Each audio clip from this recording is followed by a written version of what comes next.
Alright, this is King Bucho. Welcome to BDA Boxing, the boxing debate arena. Controversial topic today, just the way we like it. Lomachenko. And why are we talking a lot about Lomachenko? Well, apparently, Tank Davis is a threat to everyone in the division. And he will be fighting the ever dangerous big lightweight Yorkis Gamboa. So it's gonna be an interesting fight. Oh, the Quack says I can't hear shit. Are you kidding me? God damn it. Hold on.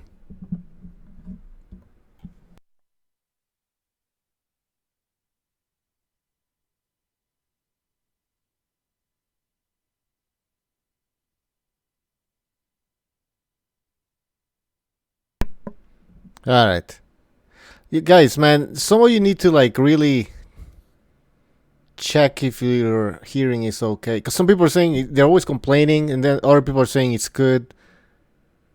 There is sound again. The sound is fine. Alright. Jesus Christ. Alright. We already have here Gonzalo. He went to get some coffee, so he'll be back. So anyways, what's up guys? Alan, the Quacks, Saint Brit, Uncle Apostrophe, the Shepherd's Sons, the Quacks, they already said the Quacks, yeah. All Boxing Talking News, Asi, M6G, who's G Boogie actually, Chinny Chin Chin, the inbred, and Doc. Doc already here, alright. Let's get more people in here. We have Mark. Where the fuck is Mark? There you go. Oh, the phone lines are already open, people. The phone lines are open, so make sure you call in and let us know what you think about the lightweight division, where it's heading. Who do you think will be standing at the end of the day? Who will be the king? Some people are still not convinced that Lomachenko is the king. I guess they're waiting for him to unify all the titles. Some of them still believe that Lomachenko hasn't fought the best lightweights out there, or there's more lightweights that he needs to fight in order to be called the number one lightweight. And so that is why I'm asking this question. Who will be standing? I already think Lomachenko is the best lightweight, but a lot of people, like I said, disagree. Alright, do we have McGregor on the line? Yes, sorry, Mark, what's up? Pretty good, man. So yeah, the topic today, man, the lightweights. Reopening. Yeah, lightweights overall. You know who will be standing. Yeah. Well, some people are talking about Tank Davis and his lightweight appearance. And so, yeah, I just want to see what people think. I already think Lomachenko's number one, but I've been hearing from other channels that, you know, it's like, yes, they agree that Lomachenko is a good boxer, but, you know, he still hasn't proved that he's the best lightweight until he fights Devin Haney and Comey and now Davis. Oh, wait, hold on. The Quack says we don't hear Mark. All right. I got it. I got it. I got it. Oh, I know why. Alright, can you guys hear Gypsy? Say some. Sorry, Gypsy. Gypsy Balkanstall is in the chat. Can you hear Mark? Jesus Christ.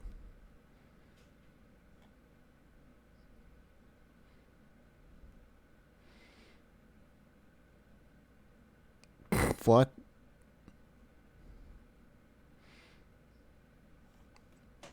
Nice intro. Very nice intro. Alright, they can hear you, so I don't know what the hell I did. I didn't do anything. Alright, I don't even know. No, they say no. Okay, what the hell, guys? Yeah, can you find out, man?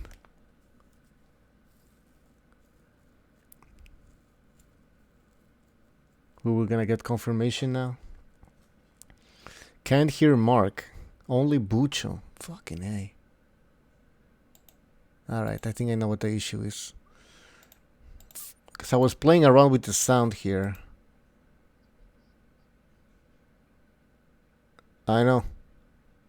You guys missed the great intro that Mark created. Alright, if I... Device not connected, speakers. Alright, now it should work. Go ahead. This is why we allow Indians to work in computers, not Mexicans. That's right. It's our forte. Ask them, can they hear me now? Fixed. Alright. Okay. You know what? I'm gonna shut this off. Alright. Anyways, there's echo. No, now there's no more echo. What? There's echo? No, you're echoing so bad. There's no more echo, guys. Hold on, we'll wait a second, see if they're saying you're echoing, Bucho. Yeah, no echo anymore. Yeah, I fixed it. Bucho, you sound broken up. Jesus Christ. It's all good now. It's all good. Alright, I trust official. I trust official. I don't trust you fucking degenerates in the chat. Alright. No more echo, says Mr. BDA. Good. Alright. So we're talking about the lightweights. Yeah. We're talking about how everything will play out. We just found out that Davis will be fighting Gamboa for that WBA regular title. WBA regular, yeah. But hold on, Cameron, he posted something on Discord about the WBA Super Champ. Let me go read it. No, Loma's the Super Champion. Yeah, but he said something. What he was posting about the Super Champion is what happened with Mikado. Oh, okay. That makes more sense. With Peralez, and then they downgraded him, and when the dude beat him, he should really be the Super Champion, but Tank was elevated. You know what I mean? Yeah. So that's what that was about the Super Championship status. Has nothing to do with him moving into a new division. All it means is Tank should be sending them a Christmas card. Yeah. The thing is Davis gonna call himself the champion? He's gonna call himself... Yeah, they're gonna call him the WBA World Champion. And Loma... The PBC, even if Loma's undisputed, they're gonna say, no, Tank is a champion with the regular belt. And then if he fights Lomachenko, are they gonna call it a unification fight? They will, yeah. Fuckers. Why not, man? Matchroom did it with Kessler when... and Froch. Remember when Froch had the regular? And Kessler was the IBF or something like that? They called that a unification. Fuckers. They do that with these belts. I know. It's stupid. In the posters, it says world champion and everything. It's a joke, man. And I think... Didn't the WBA say that they were going to get rid of the regular titles? They've added more titles, the gold and the interim. There's either 3 or 4 world champions in nearly every division with the WBA. Crazy. This is disgusting, man. This is this is why you can't explain boxing to a non-boxing fan. It just doesn't make sense. And all these belts... Bucho, I can't explain the WBA's belt system to you. Never mind the casual. Could you genuinely explain it to an actual hardcore fan and they would understand 100%? Because none of us do. We don't understand that 100%. How's the ranking system structured? What is the meaning behind super over regular? That's gone now. What does the gold mean? Does it give you an automatic mandatory? Is it at discretion? What does interim mean? Does that mean eventually you get a shot? What do all of these mean? I'll tell you what they all mean. They all mean that they get 4 different sanctioning fees. Yeah. Well, the gold's not a world champion. No, it's like... It's rated as a world champion now. Well, it's like... what is that? I never heard about the WBA gold title. Gold is like a younger guy, I think. Like a contender. Like a guy Joe Joyce has the gold title with the WBA and he's ranked above the number 1 in the division. Okay, so it's like the WBC silver belt. No, it's above that as well. It's actually the WBA gold title is kind of it's what I would call an interim champion without being called the interim world champion. That's how it's looking. This sounds like wrestling, man. like the TV champion or some shit. Pretty much. Anyways. It's like a universal title, an intercontinental title. We've got the hardcore title. We've got the women's division, the Diva. We've got the SmackDown champion. We've got the Jism in Me Face champion. We got it all over here, man. There's a video where Yeah. where Suleiman explains it, but even when he talks about it, it sounds confusing. Yo, he probably is just on the like just coming up with shit as he speaks. Yeah, he doesn't even know, man. It's not written down anywhere. Can you go on their website and find out about this? Yeah. We should check it out. With the WBC, you can. The WBA's rules are a lot harder to find. Let's check it out. The one that really was the one that, you know, the worst one was the one for Canelo. What was that one? The new one? The designation? Franchise. Yeah, that one was pretty bad. In a weird way, though, I kind of like the concept of a franchise champion. Why? Because the concept of it is, if you win outstandingly, if you are an outstanding member, you get promoted above world championship status. And whatever division you go into, you're fighting as a representative as a world champion. So you can fight against anybody at any time. And if you lose, that other fighter who beats you, they can get that diamond belt, which can be called for a mandatory, so they could be made the automatic mandatory. I like the concept, but the problem with it is, and this is where the concept goes out the window before people start saying, is that they can completely make it corrupt as all hell by just using it as a sanctioning fee weight. But I like the original concept that if you have achieved and proven to be the best or whatever. I'm not saying that I think Canelo should be a franchise champion. I'm just saying I like the idea of a franchise champion, kind of like you're as close to the number one as possible in a division. Kind of like the WBO Super. Because the WBO Super, if that person goes up into another division, they're declared the mandatory. See Terence Crawford when he fought against Jeff Horn, or see Usyk right now. He's the mandatory for the WBO. So I like the idea of a franchise champion being considered a world champion through outstanding achievement, but I think it should be based off of cleaning out your own division. And then being wouldn't that mean you have to become unified though? Yeah. Yeah, I said I like the concept, but I don't agree with Canelo being a franchise champion. I like the concept of a franchise champion. How many defenses does Canelo make? One. How many defenses? Yeah. Overall, with all of his defenses with a WBC belt? I have no idea. No, for the middleweight title. I don't know, like 3. Yeah, is that a way to get around the mandatories? I mean, personally, yeah, I would say so. I mean, if you look at it right now, what is a way that Canelo can move up and fight any division and still be recognized as a world champion, but they're also able to elevate Jamal Charlo for interim to world championship status, get a heftier fee off of him. And if Canelo were to fight against anybody in the middleweight division and lose at the moment with the WBC, they'd get a diamond belt, and that person would pick up a possibility to fight Charlo. And it's a way of pretty much just appeasing Charlo, appeasing Canelo, picking up more sanctioning fees and getting more money. So that's the way they're using it. So I don't like the way they're using it, but I like the way the concept could be in an idealistic world. But we've got Mauricio Sullivan doing this, and the fans' ideology and his ideology are different. All right, I got to interrupt. Gypsy Boxing Style, thank you for your juicy contribution. He says, "Fuck all you clowns." You know what, Gypsy? Because you contributed, we're not kicking you out. But we're thinking about kicking you out, huh? Joking, I'm just joking. Well, Gypsy thinks there's a conspiracy against him. That everybody's against him. That it's a Zionist conspiracy. But I think he's losing his mind.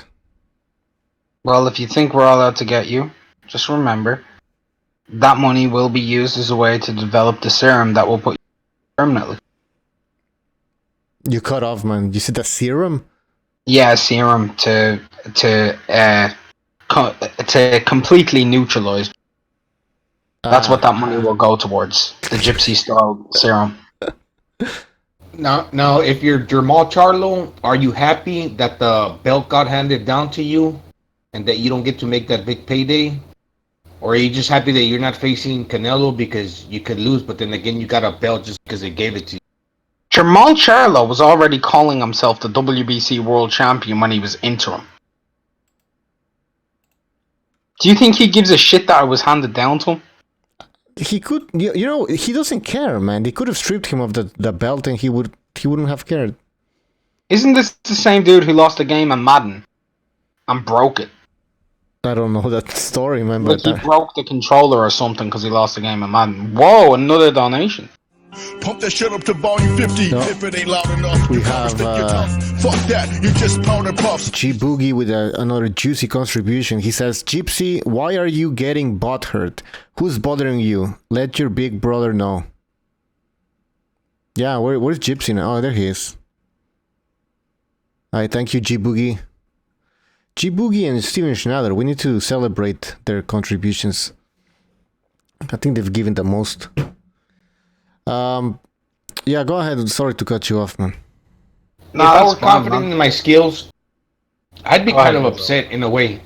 Well, there's two ways of looking at it. Because if I'm Jermall Charlo, okay, what the incentive does Canelo have if he gave up his belt that he's gonna fight Jermall Charlo? It kind of makes no sense that that fight would ever get made, because I had the belt, but I gave it up. So why am I gonna fight you if that happened? And another, okay, yeah, Jermall Charlo on the other side gets a little bit of notoriety, and he gets maybe like the fact that he's a champion. When he makes future fights, his stock probably rises a little bit. But then again, I would personally be mad if I were confident in my skills. Okay, I would want to fight Canelo because I want that big payday. If I think that I could actually win a belt against him. But there's two ways of looking at it. His stock does rise because he's a champion now. So in his future fights, that'll benefit him in a way. But is it worth it?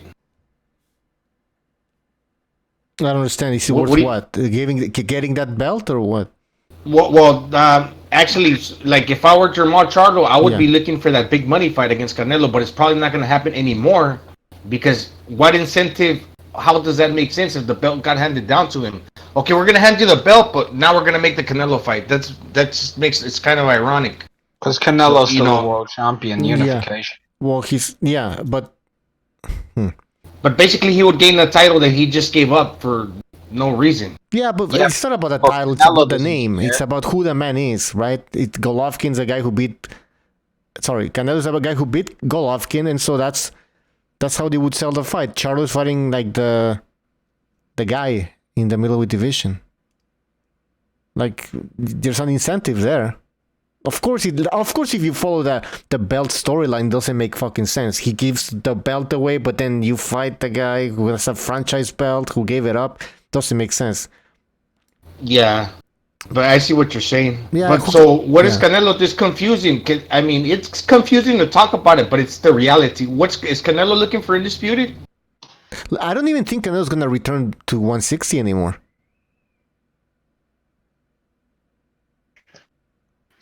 I have no idea, man. I think we can't be looking Not at immediately. We can't look at undisputed right now, can we? Surely not. We were one fight off of it. We've got 4 champions in the division again. IBF, Golovkin, WBO, Andrade, WBA. Who's the Canelo. WBA? He's still the... Oh, well, when are they gonna... That's the thing.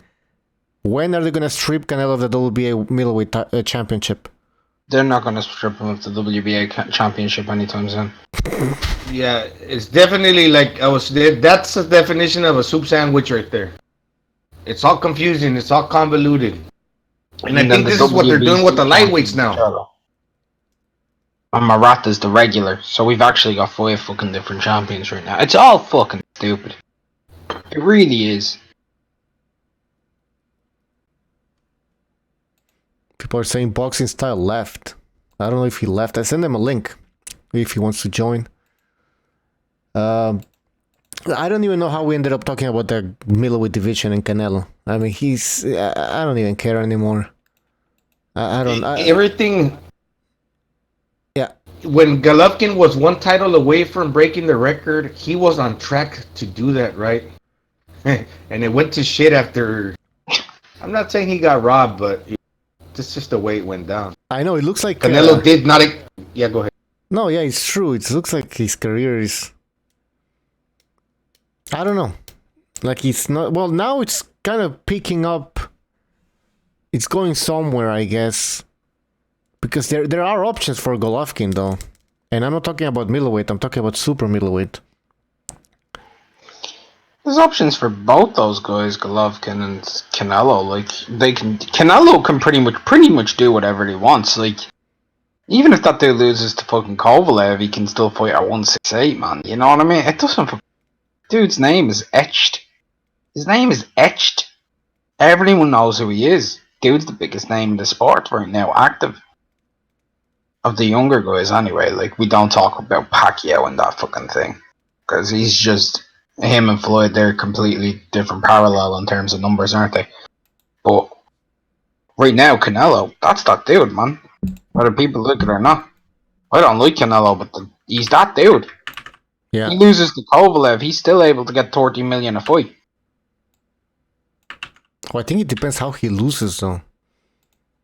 That's a dangerous. He's contracted to the zone.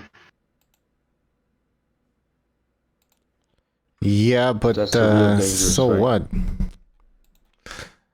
I mean, some people are saying. I mean, some people are saying that Canelo was forced to fight Kovalev, which I think is true. It was either you fight the zone. This is the zone speaking. Either you fight Golovkin or you fight Kovalev, right? But the thing is, why would the zone put Canelo in that risk? If they don't think that he's gonna win that fight, or there's high possibility that he doesn't win that fight, but because let's say let's say he gets knocked out by Kovalev, you still gotta pay Canelo for like I don't know how many more fights, millions of dollars, because it's in the contract. Can I ask you an honest question, Butcher? Yeah.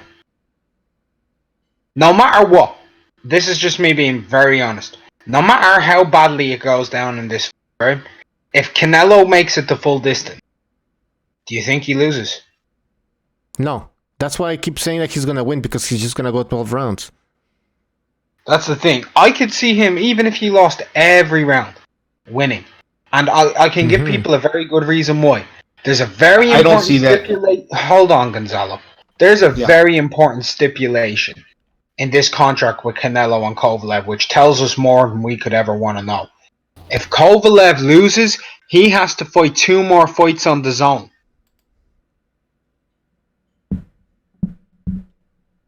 Oh yeah. And if he wins, they take the fight to ESPN Top Rank. Yeah. Exactly. Well, Top Rank, So- not Top Rank, but yeah. So this is on the zone. I can genuinely see, even if it's a 12 rounds to 0, this being a fixed fight. I can actually see it. I can see it. People But don't the want to thing is, believe Canelo it. but- still has to make it somewhat competitive, right? I mean, fuck. He'll make it somewhat competitive. That's He's not that's all he needs to do. That's what I keep saying. People think that he has to go for the knockout and come forward. Like, nah, man. He fights in spurts, and then that's it, man. He wins the fight. He can pull a fucking Sugar Ray Leonard thing, where like just fight at the end of the round and steal it and shit. I'll tell you this: if he loses this fight 9 rounds to 3, he wins 7-5 on the judges' scorecards. Yeah, One for sure. to Kovalev.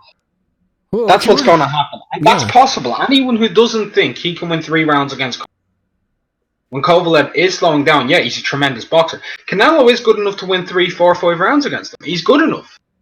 I think, yeah, exactly. In like those 3 rounds that you mentioned, I think they're gonna happen at the beginning of the fight, and then you're gonna see the scorecard for Canelo. He's gonna be like, he's gonna win all the early rounds, and then at the end, you're gonna start seeing him struggle, and then Kovalev actually picking it up, and not picking it up, but actually winning more clearly the rounds, because Canelo's gonna be tired. But because of that advantage that Canelo's gonna get at the beginning of the fight, he's gonna get the decision. My way of thinking is differently. I can see that and I respect that. But there's only so many decisions that can go your way before, it becomes really like unpopular and noticeable. Canelo got That was close 5 fights decisions against many fighters. The most egregious was probably the draw against Golovkin, which he should have lost. Then after that, a lot of people talk about the Lara fight. Now, on the other hand, Kovalev has been robbed one or two times before. When what was like, he did lose, but it was because of low blows, and the other was a blatant robbery. The first fight with Andre Ward. Now, Oscar, his promoter, there was a time where he was popular, but they didn't get the decision to go his way against Mosley, and even Pacquiao, superstars against Timothy Bradley. So there comes a point in time when you might be at the top of your game, but then you got fans and you got people that go against you. When you're on the spotlight, and it comes down to like making a decision, sometimes it's not always going to favor you, where they're going to say he's supposed to win on the scorecards, we're going to give it to him because he's the A side. Not always, and I think this is the case with this fight. Okay, That's all I had to say. So how is Canelo gonna fight? Do you think he's actually gonna make it competitive? And he can. Well, if we're gonna come down to like how the fight's gonna play out, I'm not too sure now. First, I thought of that possibly Kovalev gets taken out by a body shot, but the whole world starting to believe that, and they don't. A lot of people don't even watch boxing, and they jumped on that bandwagon. But so, don't you think that Buddy McGirt and Kovalev, their team, are aware of this is what the strategy is going to be? That they're going to prepare themselves to fight, to protect themselves, and come up with a strategy to nullify that. It just seems real stupid that everybody ruined it. Well, yeah, this is what's supposed to go down. They know, man. Yeah, Gonzalo, they know the body's weak since that Andre Ward fight, and so. I mean, it's not like because I'm just saying if they made it like a but at the same time, if I'm Kovalev and and they know that this is what they're going to try to do, we're gonna come up with a plan where we're gonna nullify that strategy of them going to the body, whether it's by strictly staying on the outside, using their jab, doing drills to how to cover our liver as they attack us and we attack back in the gym. I'm talking about Kovalev. Really getting on a routine where I'm working out my abs and I don't know, fortifying my midsection, whatnot. So yeah, I mean, I'm not saying that it still can't happen. I believe that I haven't officially changed my prediction, but look, Canelo is doing a lot of workouts to shape his body into so he can be a 175 pounder. He's basically making it a fat camp, but basically a muscle camp to where he's strengthening his body. Kovalev is working on his craft. He's already a big guy, so I think things change a little bit as the fight gets closer to where I haven't officially made my prediction, changed my opinion on who's going to win, but it's something's different. And Canelo's, he's not supposed to be this favored. Sorry I went on a rant, but just had to say that. Oh, it's okay, man. I was gonna read some comments here that somebody said, yeah, Gonzalo, I agree. Fuck, what was it? I agree, but yeah, about the decisions, what you said, like Pacquiao not getting the decision with Bradley, but then I forgot who said it, but they said Pacquiao didn't have the same protection as Floyd Mayweather. I don't know how somebody can know that, but well, it looks like Pacquiao didn't have the same protection as Mayweather. Nordic Warrior let's says, say this. Yeah, go ahead. Let's just say this. We'd all agree that Floyd is one of the most politically protected fighters in the history of the sport, right? Yep. Canelo lost 10 rounds to 2 pretty much against Floyd, Yeah, that's right? what I was going to say, yeah. He got a draw on one of those Exactly. scorecards. So win 3, like you said, he wins 3 rounds and he wins the fight. Kovalev is one of the least protected fighters politically in this sport. Come on. Let's stop looking for ideology and perfect ideal in boxing. It doesn't exist. Good point. I'm not trying to be negative. I don't like being negative. But this is a sport that's filled with corruption. It's arguably the most corrupt sport in the world. Arguably. There's fights that get stopped prematurely. A fighter's not even hurt. No, Referees. it's a joke, man. We know boxing is a joke, man. It's fuck, man. That's why there's no sponsors. The boxers don't get sponsorships, man. If Like, Kovalev doesn't beat the dog shit and knock Canelo out, he ain't winning this. Best he can pray for is a draw. It's very unpopular in my opinion because Canelo will lose a lot of credibility. This is what's going to push fans over the. It's the same thing if you would have taken a catch weight. A lot of fans wouldn't have had that. You know, I think if he performs well but loses. Hold on, Gonzalo. How many rounds did you give Canelo against Triple G? In the first fight? The first one or the second one? First one. If I recall scoring that, it might have been 4 at the most. Yeah, me too. 8-4. Right, he got a draw with 4 rounds at the most. A lot of people gave him. Who's more of a fan favorite? Who has more? But how many times can people support that? I haven't finished. Golovkin or Kovalev? Golovkin. Who's more beloved or more popular? Would you say? Yeah, Golovkin or Kovalev? Kovalev. I mean, Golovkin. No, Golovkin, man. Come on. Golovkin, yeah, obviously. I made a mistake, yeah. And even he, who at the time was second or third biggest fighter in the world. Kovalev isn't even in the top 10 biggest fighters in the world by name. No, of course, man. And then he's been promoted by who, man? The main events, fam. Cathy Duvet. Although Bob Arum, he wants that fight on ESPN, the rematch, right? I don't Yes, know. so? I read it in an article. He's like, ooh. I don't listen. No, there's no way he wins. Stop it, people. Please. The only chance is if the WBO pick the judges, because Bob is tight with the W. Okay, but they're fighting yeah, for. All I was saying. Yeah, go ahead. Kovalev has got screwed before. Oh. What's that, Gonzalo? Kovalev has got screwed before. Okay, against Andre Ward. And Canelo has been favored many a times. To where how many times could this keep going on before people really, really get pissed off and boxing starts taking a hit? Do you want to know the honest truth to that question? If you keep... Look, this is an old saying in Ireland. If you keep letting a kid do whatever it wants, eventually it'll run out of control, right? The kid in this isn't Canelo. The kid is the judges, the sanctioning bodies, the corruption. That's what it is.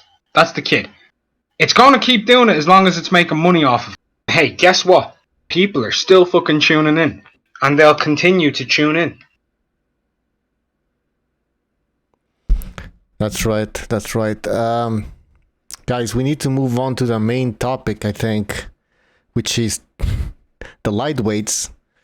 And Lomachenko, Davis, Teofimo Lopez. All right, let's talk about, first of all, Teofimo Lopez. We're going to go like that. Teofimo Lopez and his Comey fight. All right, so can Teofimo Lopez actually become a star? I think he can, because his style, he's exciting. He has a Latino. I mean, he's not Mexican. He's from Honduras, but still, he has a Latin fan base, and so I think Bob Arum understands this. But when would he be ready to be thrown at Lomachenko, though? Oh, and he's actually gonna eventually move to 140, in my opinion. That's the thing. He's gonna get the belt and he's gonna drop it and go up so he can become a multiple world champion. Really, because he can't make the weight anymore, but he just wanted to secure this to add it into his trophy collection. He's about to move up. Yeah, but didn't Bob Arum actually want to make that fight at some point? Or he was hinting that he wanted to make that fight, or was it all bullshit? Just trying to promote Teofimo Lopez. Because Teofimo Lopez was calling out Lomachenko. And so maybe it was part of that whole promotion thing. Yeah, he said he would only stay going back, that the longest he would stay at 135 was like a year, like at the end of this one. So maybe, I don't know, they can make it happen in 2020 at the most. Because Teofimo won't be able to make 135 by late 2020, in my opinion. Because this is what he said. All right. Well, I think Vinny Mac is gonna explain better things, enlighten us here. Vinny, what's up?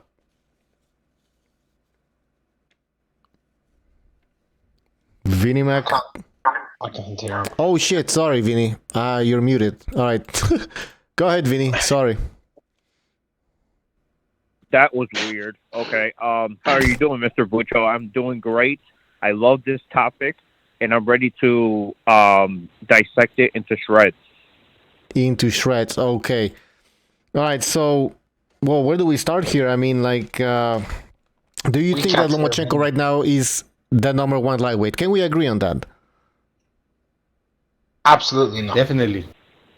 Vinny, can we agree on For that, now, please? I can. We can't hear Vinny, Bucho. For now. Oh, you can. Okay, hold on. People they can't hear Vinny. I hear him on a YouTube stream, but when it comes to Discord, I can't hear a word of it. Yeah. Because I was doing some experiments earlier. Hold on, Vinny. Okay, now they can hear you. Go ahead, Vinny. Yes, I would say Lomachenko is the man for now, but after this fight, he's going to have to face his fear, which is Teofimo Lopez, guys. I know Lopez is coming out of a subpar performance, but let me tell you something. This guy has power, okay? And he will show up. And trust me, against Come's getting knocked out, guys. Okay. But, so, I think I missed your answer there. Is Lomachenko the number one lightweight right now? Yes, for now. Yes. Okay, for now. Perfect. That is true, Bucho. Yes. Perfect.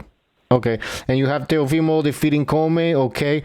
What about Tank Davis? How far is he going to go in this division? Listen, Tank Davis, this guy, the sky's the limit. This is my favorite fighter at 135, okay? I think this guy can beat anyone at 135, including Mr. Lomachenko, Mr. Hype. Okay. And then who else? We're missing somebody. Devin Haney. This is what I'm saying, guys. This 135 division is absolutely loaded, okay?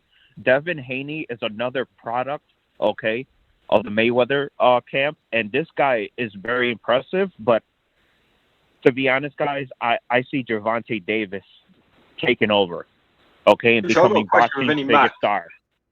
What's that? Wait, hold on. What's that, Cameron?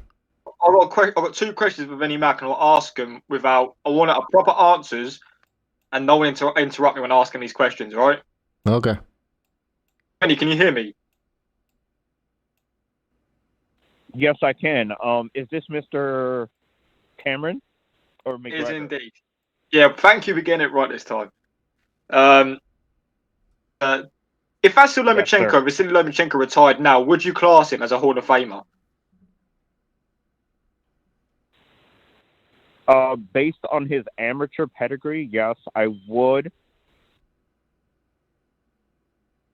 What about his professional career? Because I'm just kind of I think he'd be a Hall of Famer. But obviously, a top 3 win for him is Chris Ariola, in your opinion. But you think that Lomachenko's hype, despite all of his wins and being the number 1 fighter in his current division. So I just kind of want to get your opinion and kind of your argument on why you think Lomachenko's hype, but someone of Deontay Wilder's resume is a Hall of Famer right now. The reason I say Deontay Wilder's a Hall of Famer over Mr. Lomachenko is due to the fact that his power is abnormal, okay, guys? He has crazy power that we've never seen before. Even Tyson hasn't knocked these guys out like the way Deontay Wilder's knocking these guys out unconscious. They have to bring out the stretcher for Mr. Spilka, okay? Lomachenko he's a very good boxer, but when he goes against a guy like Gervonta Tank Davis, who will throw in close, he'll throw his punches in close. Lomachenko hasn't seen a guy like this. All right, who has a better opposition? Sorry, I'm screaming. Who has a better opposition, Wilder or Lomachenko? Come on, guys, really? Yeah. You guys know the answer. I'm not going to answer that. What I'd is say it? Mr. Loma. Lomachenko, quite clearly, I agree, Vinny. Okay.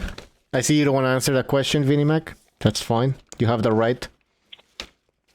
You have the right to plead the fifth. I'd say Mr. Lomachenko does for now. But if you put them both in a boxing ring, No. I have Deontay Wilder decapitating his body. Okay, that's not how it works, Vinny. You have a lightweight and a heavyweight. I remember Stuart Little was on the show not long ago, and he goes, if there's a retard around, BDA will find it. Seems quite fitting right now. No offense to you, Vinny, but that last comment, Jesus Christ, man, even that's a new low for you. Oh, well, thanks a lot, Mr. Cameron. Vinny doesn't care, guys. Vinny doesn't care. All right. Okay, well, that's pretty much it. We got your lightweight prediction, I'd say. So you think that Davis is the guy who's going to clean the whole thing up, right? Yes, he will clean sweep everyone eventually. This guy, let me tell you something, guys. This guy is a rare talent, okay? Yes, Adrian Broner is really overrated and is not not as good as Gervonta Davis, guys. He is the next one up, guys. I'm telling you. Adrian. This guy he's the real deal, guys, and you will see this. Now, what are you basing that off of, if you don't mind me asking? Because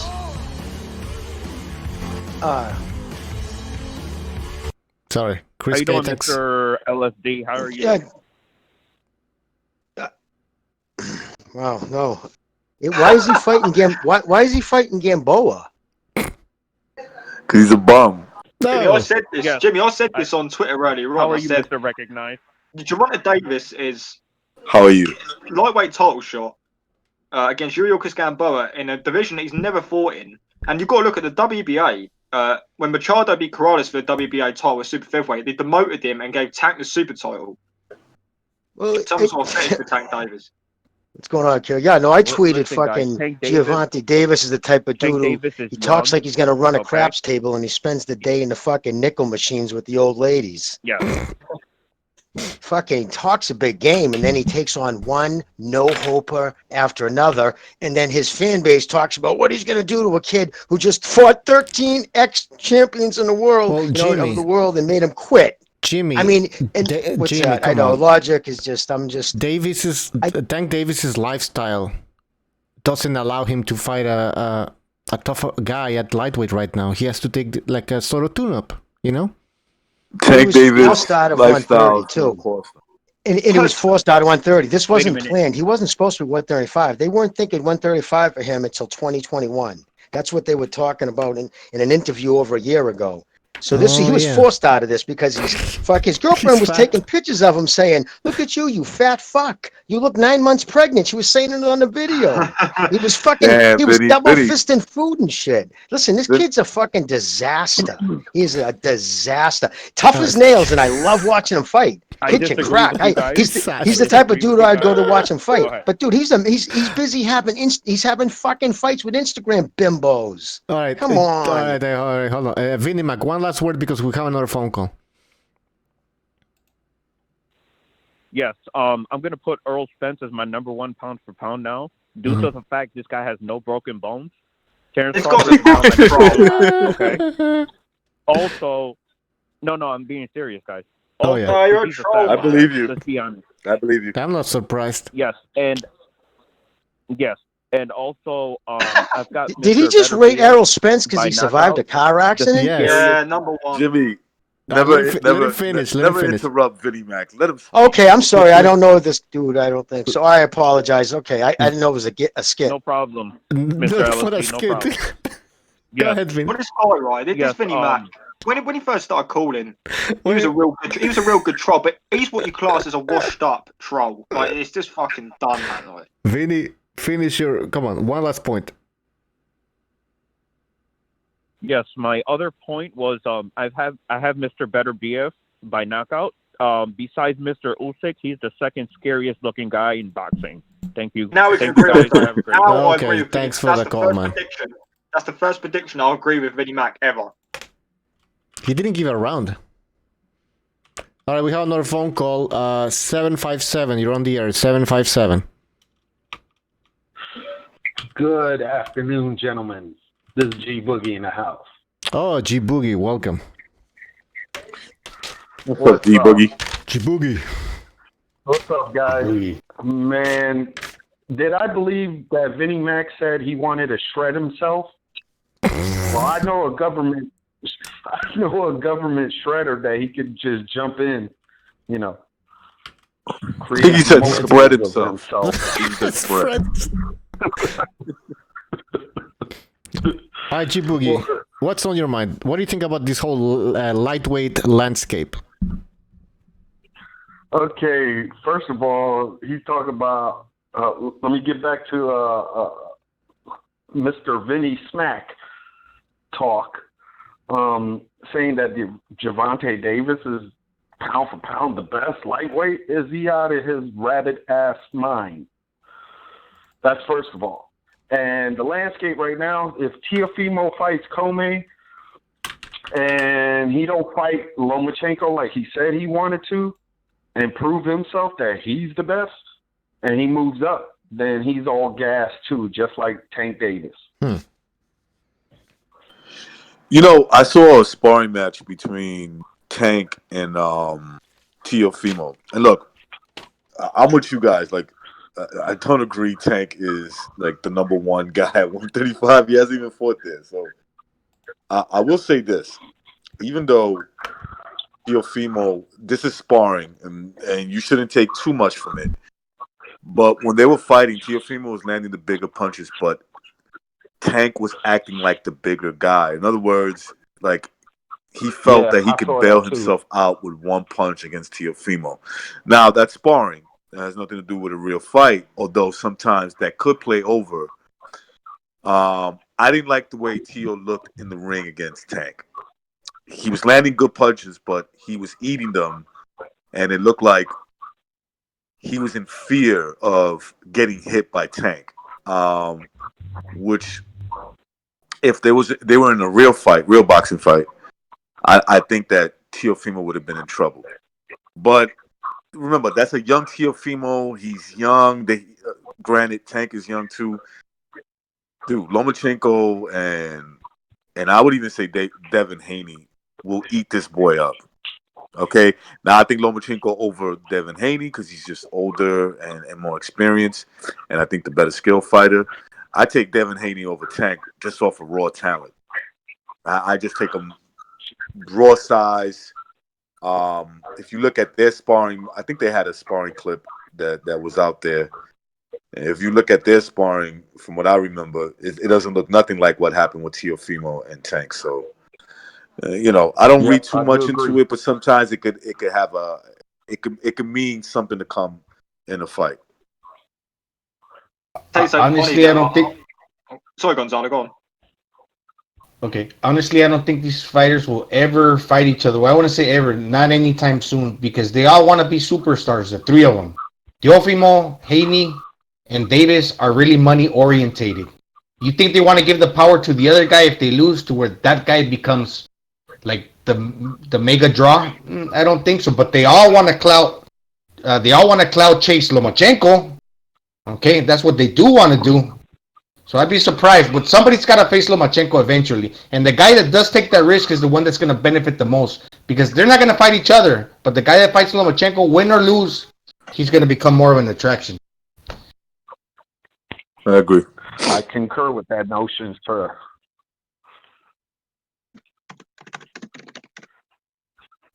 Jesus, I was muted.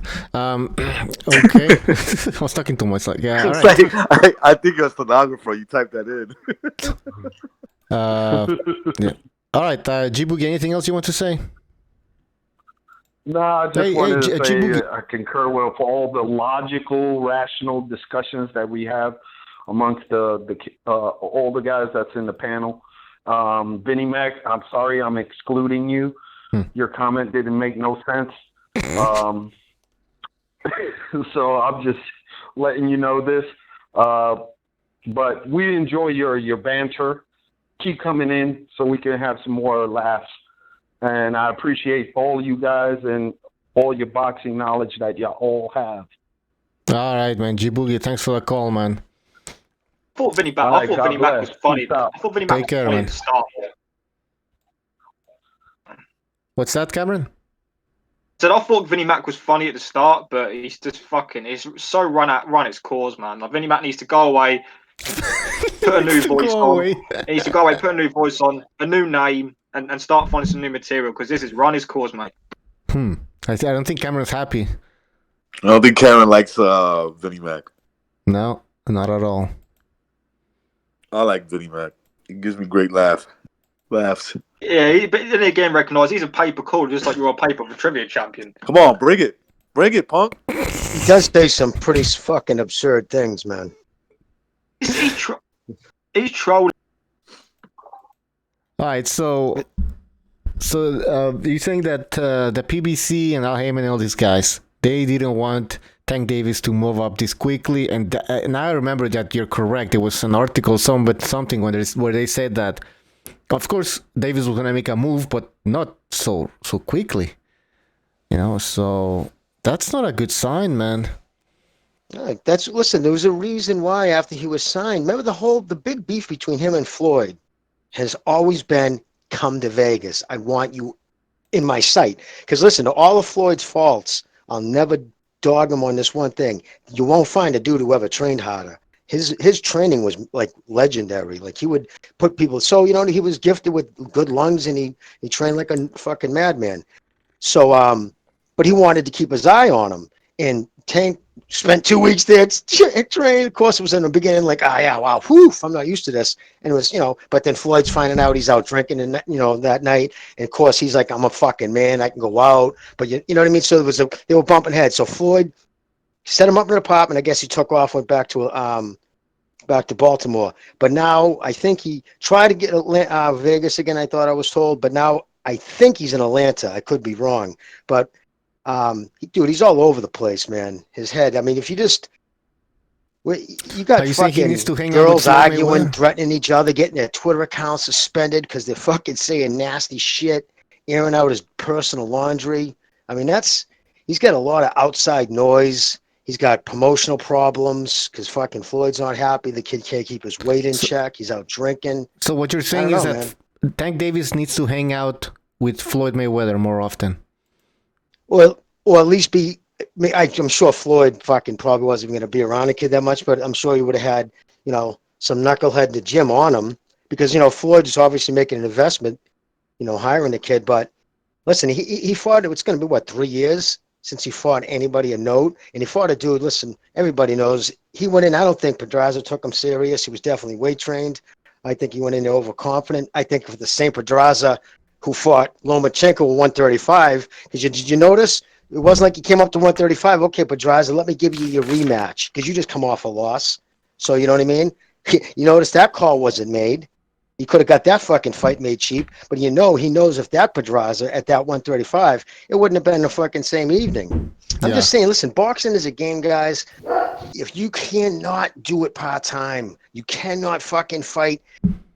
You can't fight guys who just walk through showcase after showcase and get in there and start getting cracked. Your timing's off. You're going to start missing a lot. You're going to leave yourself open for big shots. And guys like Pedraza and guys who are sharp shooters, and if they're putting in any time in the gym, they're going to fucking eat them alive, and they know it. So they're going to put him in with a fucking washed-up Gamboa who's just as much of a fuck-up on the outside, partier and shit. And it's just, but it's enough. Stop feeding this. Listen, this kid had natural God-given talent, can hit, is an exciting fighter, got the good typical backstory, but unfortunately he's going the same. It's more guys go this route than not. You guys are still young. You'll see. By the time you get to my age, you'll see there's a lot of Gervonta Davises come and go. They get right to the cusp, and they can't handle even the slightest bit of fucking fame. The money just poof. But that's my rant. Yeah, you know what the thing about that, Jimmy, is? I think he's actually in his prime because he's a short guy. He's muscular, but he's explosive, got good reflexes. To where he's kind of like a Mike Tyson. He would have benefited most of fighting these tough fights now. Very similar. Like he's 23 now or 24. He should be doing what his thing right now. Yeah, because the guy's he's going to be fighting bigger guys. There's some tall lightweights out there, just an example, Linares, he was a tall lightweight.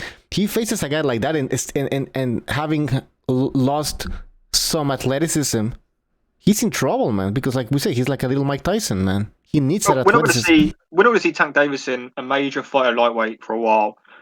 after Gamboa, it'll be someone else. You know, it will never be another. He'll have 2 or 3 title defenses against guys that aren't too dangerous, and they're just going to wait out for a bit. I mean, I think we know the plan. I mean, you see it with Floyd when they talk about Lomachenko, they're going to wait until what, another 5-6 years when he's on the slide. I think because Tank's got so much time in his hands, so he's going to wait and wait for these guys to slide, and he's going to find them at the right time. When you got Floyd promoting you and sort of managing you, he's going to do the way that he did his own career, and that's what they're doing with Tank. That's. Also, I don't guys, think Lomachenko will hang around. I'm sorry. Go ahead, Jimmy. No, I was going to say I don't want to disappoint you guys, but be prepared for a lot of Floyd Pacquiao talk coming up. Be prepared for that. What? I'm telling you right now. What are your sources telling you? I don't think that's ever going to happen. The reason why, if I have Floyd's and fucking, they got the IRS talking to him again. He owes money. He's been talking about it again. Ooh. Anytime he's done any interviews, he's been, hinting at it. Just look at Floyd Pacquiao 2 right now on Google. Google it. There's all these little, interviews he does. And then all of a sudden, Pacquiao out of nowhere is like, nope, I'm not fighting anybody from the PBC. All of a sudden, he's holding up. Remember, he was supposed to kind of fight, everybody was expecting him to fight, let's see what he's going to do against Spence. And already he's like, no, I'm not fighting Spence, and I'm not having a rematch. He can't fight Spence, right? Yeah. So he's already saying that. So what would be it? And he knows, because it's like, all right, I'm fucking going on, I'm 41. Regardless, no matter how bad we ain't going to watch it. We wouldn't pay for it. But believe me, man, those sycophants out there, first off, Floyd will push the angle that this will be his loss, and then fucking Pacquiao will just want the cash, because no matter what, think about it, Pacquiao's going to walk away with $50 million if he makes that fight. It's disgusting, but I'm just saying, don't be surprised. I just want to say it now. Don't be surprised if that fight gets made. That's all I'm saying. I would actually be quite surprised that fight gets made. Like, I know that we're talking about Floyd potentially having money issues, but I mean, Floyd's been out the ring. I don't class the Tennyson fight. I don't class the fucking McGregor fight. So when that fight comes around, if it happened, that's 2020. That's 4 years since he fought. 5 years since he fought Berto. So, and Floyd's. But honestly, Cameron, I think what it would be, it wouldn't even be about winning and losing with Floyd anymore at this point. This is a cash out. He needs the money. He's going to lose everything, and he's going to stay. I heard that he's already turning in, like, 2 of his lease planes are gone. Like the leases haven't been renewed. You can go on. Fuck, I got an email though. But anyways, I'm just telling you, it's not even at that point, because the reason he's talking about that, and first he floated out a few things, like he was gonna fight another fucking kickbox, whatever. He saw that there was no love for that. And I'm telling you right now, amongst the black community still, I'm telling you, when he's on with that morning show, and he's talking with those guys, people are really hot for that. They still want it bad. And if he sees the money. What's up, brother? Sorry, I don't mean to interrupt. Got a delay. Carry on, man. Oh, no. That's just pretty much, I'm just saying, it's going to be a financial, it's like in his mind, he's probably like, this is it, cash out. He don't give a fuck about boxing. It's all I'm just telling you, if he really cared about the integrity of the game, he would have stepped out and passed the torch to a young African-American like Spence. But he didn't. He didn't give a fuck. Instead, he fought Berto. It was always about the fucking money, and it's always been about Floyd. So if you think believe me, taking a loss to Pacquiao right now, if someone said, listen, we'll give you $50 million, you got to take a lose, he'd be like, yeah, give me that $50 million. He's got a lifestyle that he's got to figure something out, because he's got no money coming in. Once this money dries up, that's it. He's going to be living off a fucking bad investments. What happened? He spent it all on what? He's got a fucking strip club off the fucking strip in Vegas. I mean, how much money? That's not going to pay for fucking $3 million cars. Yeah, strip clubs are not good business. $1 million watches. No, man. Strip clubs, I mean, fucking lawsuits, and the bitches are crazy. I mean, it's a rough business. Lawsuits. Yeah. I wonder how that I was in that game for years, has a bunch of women locked up in there. It's going to, yeah. Fuck. Exactly, Jimmy. I like how Jimmy said, I've been in that business. No, I was, dude. I was fucking doorman, DJ, my fucking Blackie McKay, man. He owns Max 2s, all on Google, and we can look it up. Nobody can. No, I'm never talking Jan. No, fucking, I worked there for years, man. I seen What a horror story that fucking. But you have to. If you don't run that, any successful strip club is running fair. There's always mob money behind it, or there's always somebody the girls and the knuckleheads they fuck are scared of. Because if not, bikers take them over. It's always turns to shit. So that's on my point. I'm just saying the successful ones always have dirty motherfuckers involved. Long time ago, he came out with the video that there was like a lot of like ex celebrities and people that would go there trying to mooch and get drinks for free and whatnot, and he was kind of pissed, saying how his business was not going to be like that. All right, so he put a lot of money into the place. I mean, they really did. I heard that Mayweather is a big spender, like in everything he does. Well, it makes sense. Yeah. Like I'm talking about like people that work security. They're like, yo, I love working security for him. He pays. Mm. They're like, yeah, he just went to a restaurant and he gave like $300 tips to like the waitresses. Fucking A. Yeah, no, he's a good tipper. That's been it's so many people said it that I don't think it's a rumor. Yeah. No, but I mean, when your name is money, man, it's kind of, yeah, it's all that flashy ice you want to throw around. And how much did he tip the waitress? $300 a piece. I don't know how many, but it said multiple. What was the bill? I'm just curious with the bill because 300 is really for someone at his stature, it's not that much. I mean, especially out in Vegas. Yeah, I'm not sure. Because usually, I mean, at McDonald's, I've heard him throw around a lot of money. He does tip well too. I heard he tipped at Studio 54. He gave a $10,000 tip to to the waitress. Oh wow! What? So, yeah, and Scores rather in New York. He gave a $10,000 tip. But they were up in the fucking it's a 3-bottle minimum. Each bottle's like $1,000 up in that fucking VIP room up there. So they throw around insane money.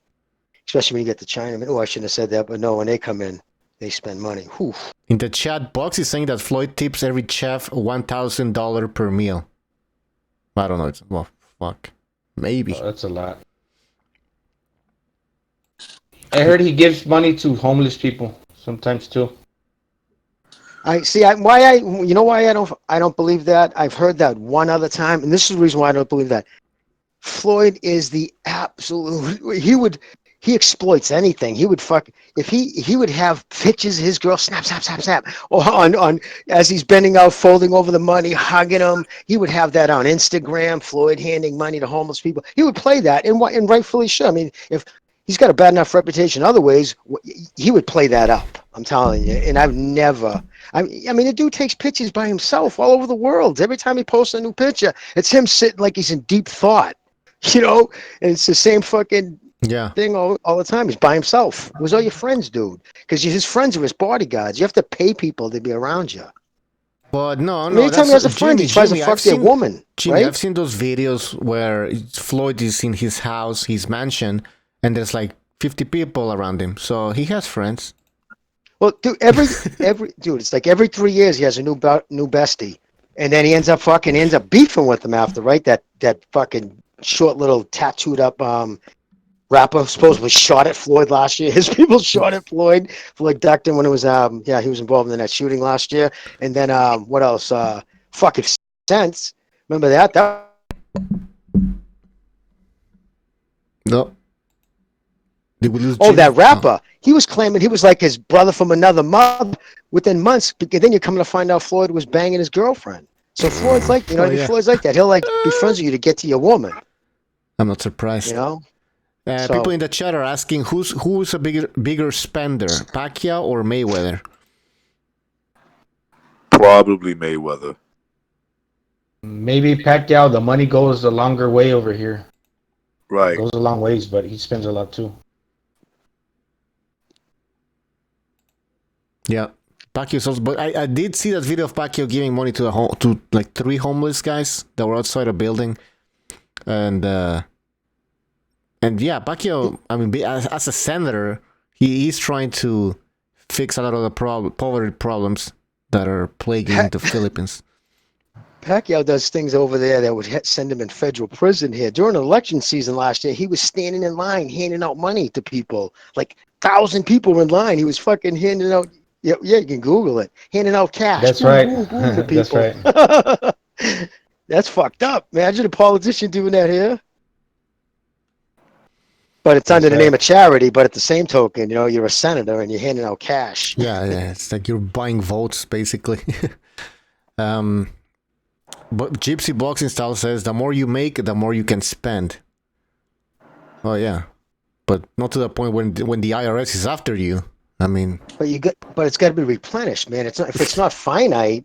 If you don't come from old, retarded money, that is just because listen, as rich as all Floyd is, his fucking fanboys want to think he is. This 28-year-old fucking kids in Silicon Valley, if they woke up with Floyd's bank account, they'd jump out a window and slice their throat on the way down. I mean, he's looking like he's nouveau funky boy rich type.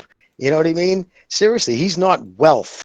And if that's not finite, I'm telling you, it's not going to end well. What is he going to do? He's got no money coming in. It's going to be sad. He'll end up fighting, doing like sideshow fights. It'll be terrible. Mark my words. It's crazy how like the really, really rich people in the world, they just like dress in plain clothes. They don't wear all jewelry and everything. Some of them you wouldn't even know, have. That's a good point. Millions in the bank and shit. You see them walking in the street. Flippers and slippers. Yeah, like they're in pajamas and working. Sleeper cells. Yeah.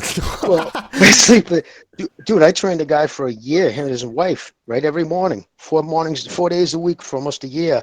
And how I found out he was wealthy, I invited him to my wedding. Really got to know him. Ron and Nancy. He couldn't make it. He said he was going to Louisiana for business. So you get the cards, your wedding. And so after you marry, you go to your honeymoon, you start going through the cards, see what people gave you. I get to his card and it was $5,000. I was like, holy fucking shit, Ron. I couldn't. So come to find out, my wife looks him up. Dude, he was worth like hundreds of millions of dollars. He's one of the wealthiest people in Massachusetts. Dude, when I tell you he drove a cheap Cherokee, him and his wife are the most down-to-earth people. And I'm usually pretty good in picking up shit, but never would have told. And he was in the top 10 wealthiest people in Massachusetts. But that's my story about that same thing you're talking about. Is that the Show Me State, Jimmy? Massachusetts? No, it's the asshole state, dude. Massholes. No, Show Me State is Kansas, I believe. Isn't it? The Show Me State? No, it's Missouri. It's Missouri, man. I think it's Missouri. Missouri, yeah.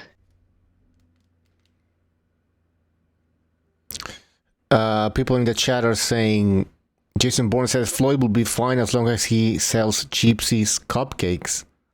Okay, Gypsy Boxing Style then says, the fact you're talking about him, you're selling Floyd's name. Ha ha ha. Okay. Well, listen, hopefully we don't see that fight. I don't care about Floyd and Pacquiao. And it's kind of sad that at that age, that fight's happening. I mean, not to mention that the first fight shouldn't have happened because it was too late. They both were past their primes. Now it's, I don't know, it's sad, man. It's just fucking sad.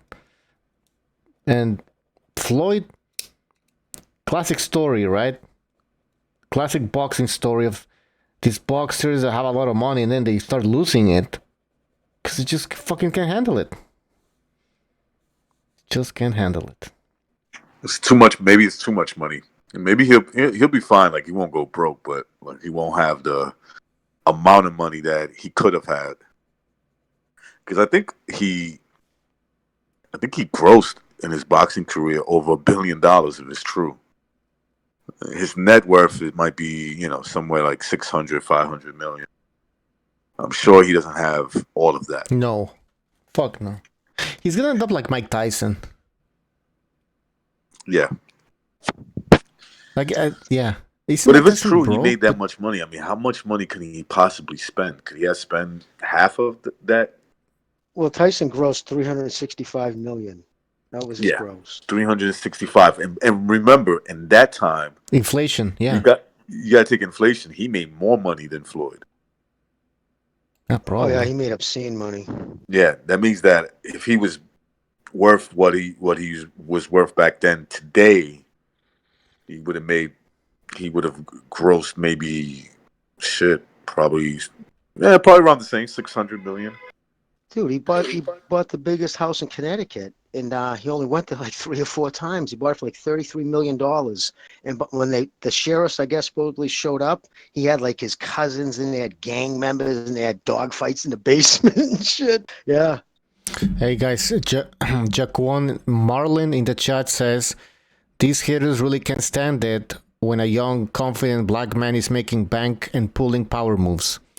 Why don't you white breads? Yeah, that's exactly what it is, man. Why don't you white breads do something else with your lives? That's the power of our evilness. It all comes from there. Wow, Hey, we're sitting on. Can I get that sewn on a pillow? Or something. I wake up every the day. Wall. I wake up every day saying to myself, how can we hate on a young, rich black man? That's the first thing that comes to my mind. Because they're the one making all the power moves, not the. I don't know, whoever owns the Federal Reserve, all these bankers. Now that's some serious money right there. Now that's a power move, guys. That's a power move. Anyways, well, we were supposed to talk about the lightweights, but I guess there's not much to say now. I mean, I thought it was gonna be more controversial since we were gonna talk about Lomachenko, but all we had was Vinny McCollin complain about, well, not complain, but saying that Lomachenko is gonna lose to Davis. I mean, shit, I don't know. How far do you guys think Davis can go in the lightweight division? If he got his head on straight, I think he could go very far. Seriously, I think he's extremely talented. I know I rip on him about his personal shit, but he's a talented kid. Really is. Hey, is everybody who's on the show still? My screen's all fucked up. We have. Yeah. Let me. Yeah. He can go far. Oh, cool. Because the thing we were talking about Mayweather, these three guys, I had mentioned it, Teofimo, Haney, and Tank, they're really about that money. They want to be big earners. But I think the Haney and Teofimo will move up to where Tank, this is his ceiling because of his height. He's like 5'5.5" at most. He's going to be, like Bucho said, he's going to be facing taller, rangier guys if he moves up. But to where this is like his division. This is where he's going to remain, Yeah, and he have a future, but this is it. Like, he can't go up to one. He can, but, I mean, will he really be successful there against taller guys? No, 140, that's too much, man. How tall is he? 5'5"? Oh, yeah, no. Yeah, he'd be too. Plus, he's just short arm. Yeah, no. I mean, yeah, he would. That wouldn't be smart. I think he needs to plan his flag at 135. Now, what do you guys think about? Did you guys talk about Crawford being officially charged, aggravated DUI? Spence. Crawford or Spence? Spence was officially charged. Officially, so what's gonna happen now? They don't know. They had to go to court and then find out. What can he get? Like, where was this? Well, he'll get reckless driving. Now, everything that normally would have been just an accident now is all like a crime. But it was even in the NBC News crime section. So, yeah, flipping the car over, he'll get any damages to the streets. He could get, charges. Depends on the DA. Depends on the DA. If they want to throw a book at him, they could hit him with some heavy charges. This is in Texas, right? Yeah. But it's in Dallas, and they got a lot of liberal DA. They got liberal assistant DAs and shit out there. Okay. The whole thing right now. So they don't like to come down on with nothing. So nothing's gonna happen to him. Well, I don't know. You know what I mean? Again, depends if they want to make it. It's almost one of those things. See, with these liberal DAs, it's whatever the ideologue, whatever they're following right now. And if they're crapping on drunk driving, they may come down on them. Well, he's a popular athlete, so they can use him as an example, correct? But he's also a minority, so he'll do videos. You watch, he'll do drunk driving videos for the city. He'll probably do something like that. But yeah, because they get him for reckless driving to endanger. I think his blood alcohol put him, because they have different levels in Texas. They have, driving under the influence. They have, I think, driving while intoxicated, and I think aggravated DUI, where if you're over like 2.0, they can get you, it's, aggravated. It bumps up to a felony. So he could be looking at felony charges. I don't know if the kid has a record. I don't believe he does. So I don't see him doing any time. But it's going to be an embarrassment. It's going to be in court. There'll be fucking pitches being snapped. Suddenly he went from the Darwin to Texas. You know what I mean? He was in the fucking. It just sucks. He was, Jerry Jones had him there. Yeah, Things were going good. It's not a good look. Earlier I was talking about how in boxing we were talking about the corruption in boxing, and I mentioned one of the reasons why boxers don't get sponsors. It's because all of them have something going on in their lives. You know what I mean? So who's gonna sponsor Floyd Mayweather, right? Wife beater, women beater, and then now you have Spence, who you thought, oh well, this guy, maybe we can sponsor this guy. No, now fuck yeah, who's gonna sponsor a guy who's drinking? Oh, that was it. Oh yeah, that's it. He just fucked himself. Nike deals, all that shit. Nike isn't gonna touch him now. No, never. If he would have yeah, of course, no way. He's poisoned now. He just fucked himself out of potentially millions of dollars of endorsements because he was an Olympic kid too, handsome, fucking, came from a good family. You know what I mean? All the shit going for him, and then boom, pulled some knucklehead shit. And it's like you said, boxing, they don't touch boxers because what Jimmy Cannon in 1957 called it the red light district of sports. Not much has changed. It bro. is. It's laughable, man. We're talking also about the belts. There's multiple belts. It's just hard to follow. It's hard to explain to other people who don't know anything about boxing. And then you get, all these robberies, these decisions that you can't even explain either, right? People are going like, well, I don't watch boxing because it's all fixed. It's true. It's a fucking joke, man. They might try to do like a PR where they spin it and make it into like a redemption story, like Gypsy guy, the heavyweight Tyson Fury. What do you think? Boxing has some clean acts. People that live a good life off the out of the ring, right? But the problem is they're not from America. That's the problem. Exactly. And sponsors want the American guy because it sells like worldwide and shit. Yeah, also. Yeah, Jerry Jones is going to be getting his picture taken with him anytime soon. I know. Right. We're talking about Jesus Christ. We're talking about Spence and how they can the redemption story that Gonzalo mentioned. Or anything. What they can do is come up with a story where like Spence had some issues, family issues or something, or he was dealing with mental illness or something. Who, Spence? Yeah. They have to come up with what was he just partying and being stupid? No, they have to come up with a story, right? Why was he drinking? Well, because this happened. Just imagine if you had some young chick in the passenger seat, she got killed. The motherfucker be doing a he'd be fucked right now, man. He'd be in prison. If somebody was in that car with him and would have died or got injured bad, he would have been fucked. Or even worse, if there was a pedestrian in the car, exactly. Done, smoke. He Yeah. would have got 20 years. So he can thank his lucky stars, man. You're right. He's actually walking away.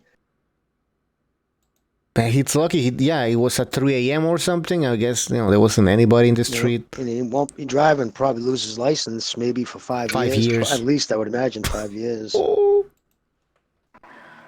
He had motorcycles too. I lost my license for 5 years, bro. Yeah, yep. and you never drove though, right? No, I drove. Of course I did. Of course you did, dude. But it sucks. I bet you didn't get in an accident. You were careful as a motherfucker. Yeah, it made me change my ways. That's for sure. If he would have been wearing that seatbelt, he dies. His own ignorance saved him. Well, with those Ferraris though, those the 306 Spiders, they have fucking roll bars. The ones in the United States, I don't know, in the Philippines probably not, because in Europe it's not mandatory. But they have the built-in roll cages right behind the driver's head that goes out about a foot above the head. It's all built into the You can see it on the crash picture. You can see the roll cage. So it's basically that car's a carbon fiber. It's just a fucking basically it's that they have a built-in roll cage. It's a cockpit roll cage. In the convertible, and then the rest is just surrounded by carbon fiber. It's really not much, you know what I mean? Well, that plastic type of shit, and it just falls apart. But yeah, no, even if he was strapped in, because it's a double cross chest harness, believe it or not, he would have been fine. He would have walked away unscathed if he was buckled up. He probably wouldn't even had nothing. because it's fucking no. I'm telling you, those cars, they're meant to flip. They have roll cages, believe it or not, and they wouldn't have crushed the roll cage. You would have had a headache, could have got whiplash, and say if he would have hit a building, like remember when what's his name, the 2001 when Dale Earnhardt died, it didn't even look that bad, but it was just the way he hit the wall and his brain pan went forward, hit his front part of his head hard enough, and it killed him. So you can get that crazy whiplash, but when you're buckled in one of those things, it comes over both shoulders, snaps you in the middle. Cluck. Yeah, that fucking GT seats. Yeah, he would have been fine, dude. Silly prick. Now he's got no teeth. But that car. Yeah, well, the LDBC said he landed standing up. Yeah, man, fucking LDBC, a fucking hard pipe hitting motherfuckers, man. No way. A fucking dude got sent out of that car like at 80 miles an hour. He was road rashed. He was sliding like he was fucking stealing second. Regarding Recognize losing his license, people in the chat are saying the Punisher says Recognize just made his own license. Jason Bourne said, no, it was another comment. It's funny as hell. Now they're calling you Recognize the license. Yeah, sure. Okay. Whatever. Or no, Recognize the influence. Sorry. Recognize what? The influence. Because under the influence. But yeah, forget about what the LDBC say. Now I'm shocked that Spence wasn't that hurt, supposedly. Yeah, he got major lacerations in the face and head, knocked out a bunch of teeth, and some road rash. So he skidded up. I mean, his fucking shoes were blown off. Somebody tweeted out, I believe I saw it today, just a picture of his sneaker in the road. But is his face gonna be all scarred up or what? Well, I'm sure they had a plastic surgeon on duty. If not, they got one in. You know what I mean? Instead, you know what I mean? Well, what are they saying? That he lost? I'm hearing like he may have lost. He popped some the teeth. curb. He turned into the fucking turn too hard, and his front tire caught the curb.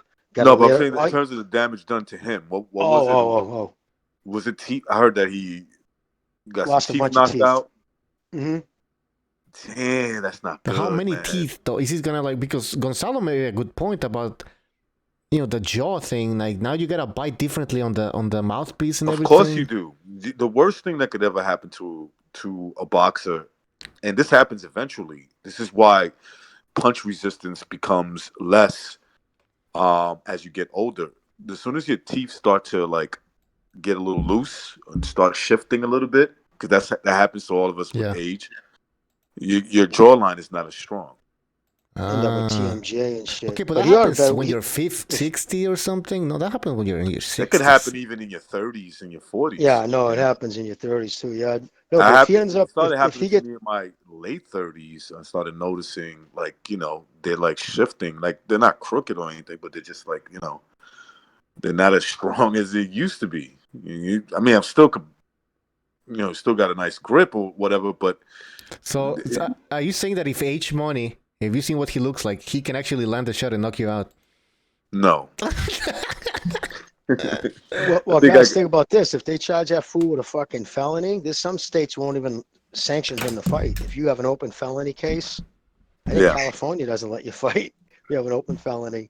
That's true. Yeah. They used to. Yeah. They used to. They might have changed it. You get some places won't, like if you have open felony, like open felony charges, certain states, they start doing that with the MMA because so many guys they were beating their girlfriends and getting arrested. So they started, I think it was New York implemented it. They didn't want, I don't know if you can get passes, or I'm sure he could work around it. Lou DiBella knows enough people. But yeah, no, they're trying to, eventually that shit will happen too. But I'm pretty sure New York has it. Where if you have an open felony, or maybe if it's a domestic, it might be, so don't quote me, it might be just domestic, an open felony domestic. Because MMA, I was going to say, beating their women left and right. He can get it. Yeah. Yes, Jimmy. I was just going to say, he can get implants, but those take time to heal. I'm not saying he can't box, but imagine getting punched in the grill, with the mouthpiece, but then you just had like surgery, because it's surgery where you're getting implants. That takes time to heal. The teeth, that when you go to the dentist, right, and you schedule your appointments, You're gonna get a lot of work. It usually takes, because I just had some work done, like a year or two, because they gotta heal. Yeah. You can't get everything done at one time. Hmm. So what I'm saying is that might make him not take like the harder fights if he does fight. Something as simple as that. Plus lawyer fees, man. He's gonna have to it's gonna cost him a lot of money. Big money. It's gonna cost him over 50 grand. As a boxer, the worst thing you want to happen is, getting your jaw broken in an accident, breaking teeth, and you don't want like cuts in your face that could reopen from punches.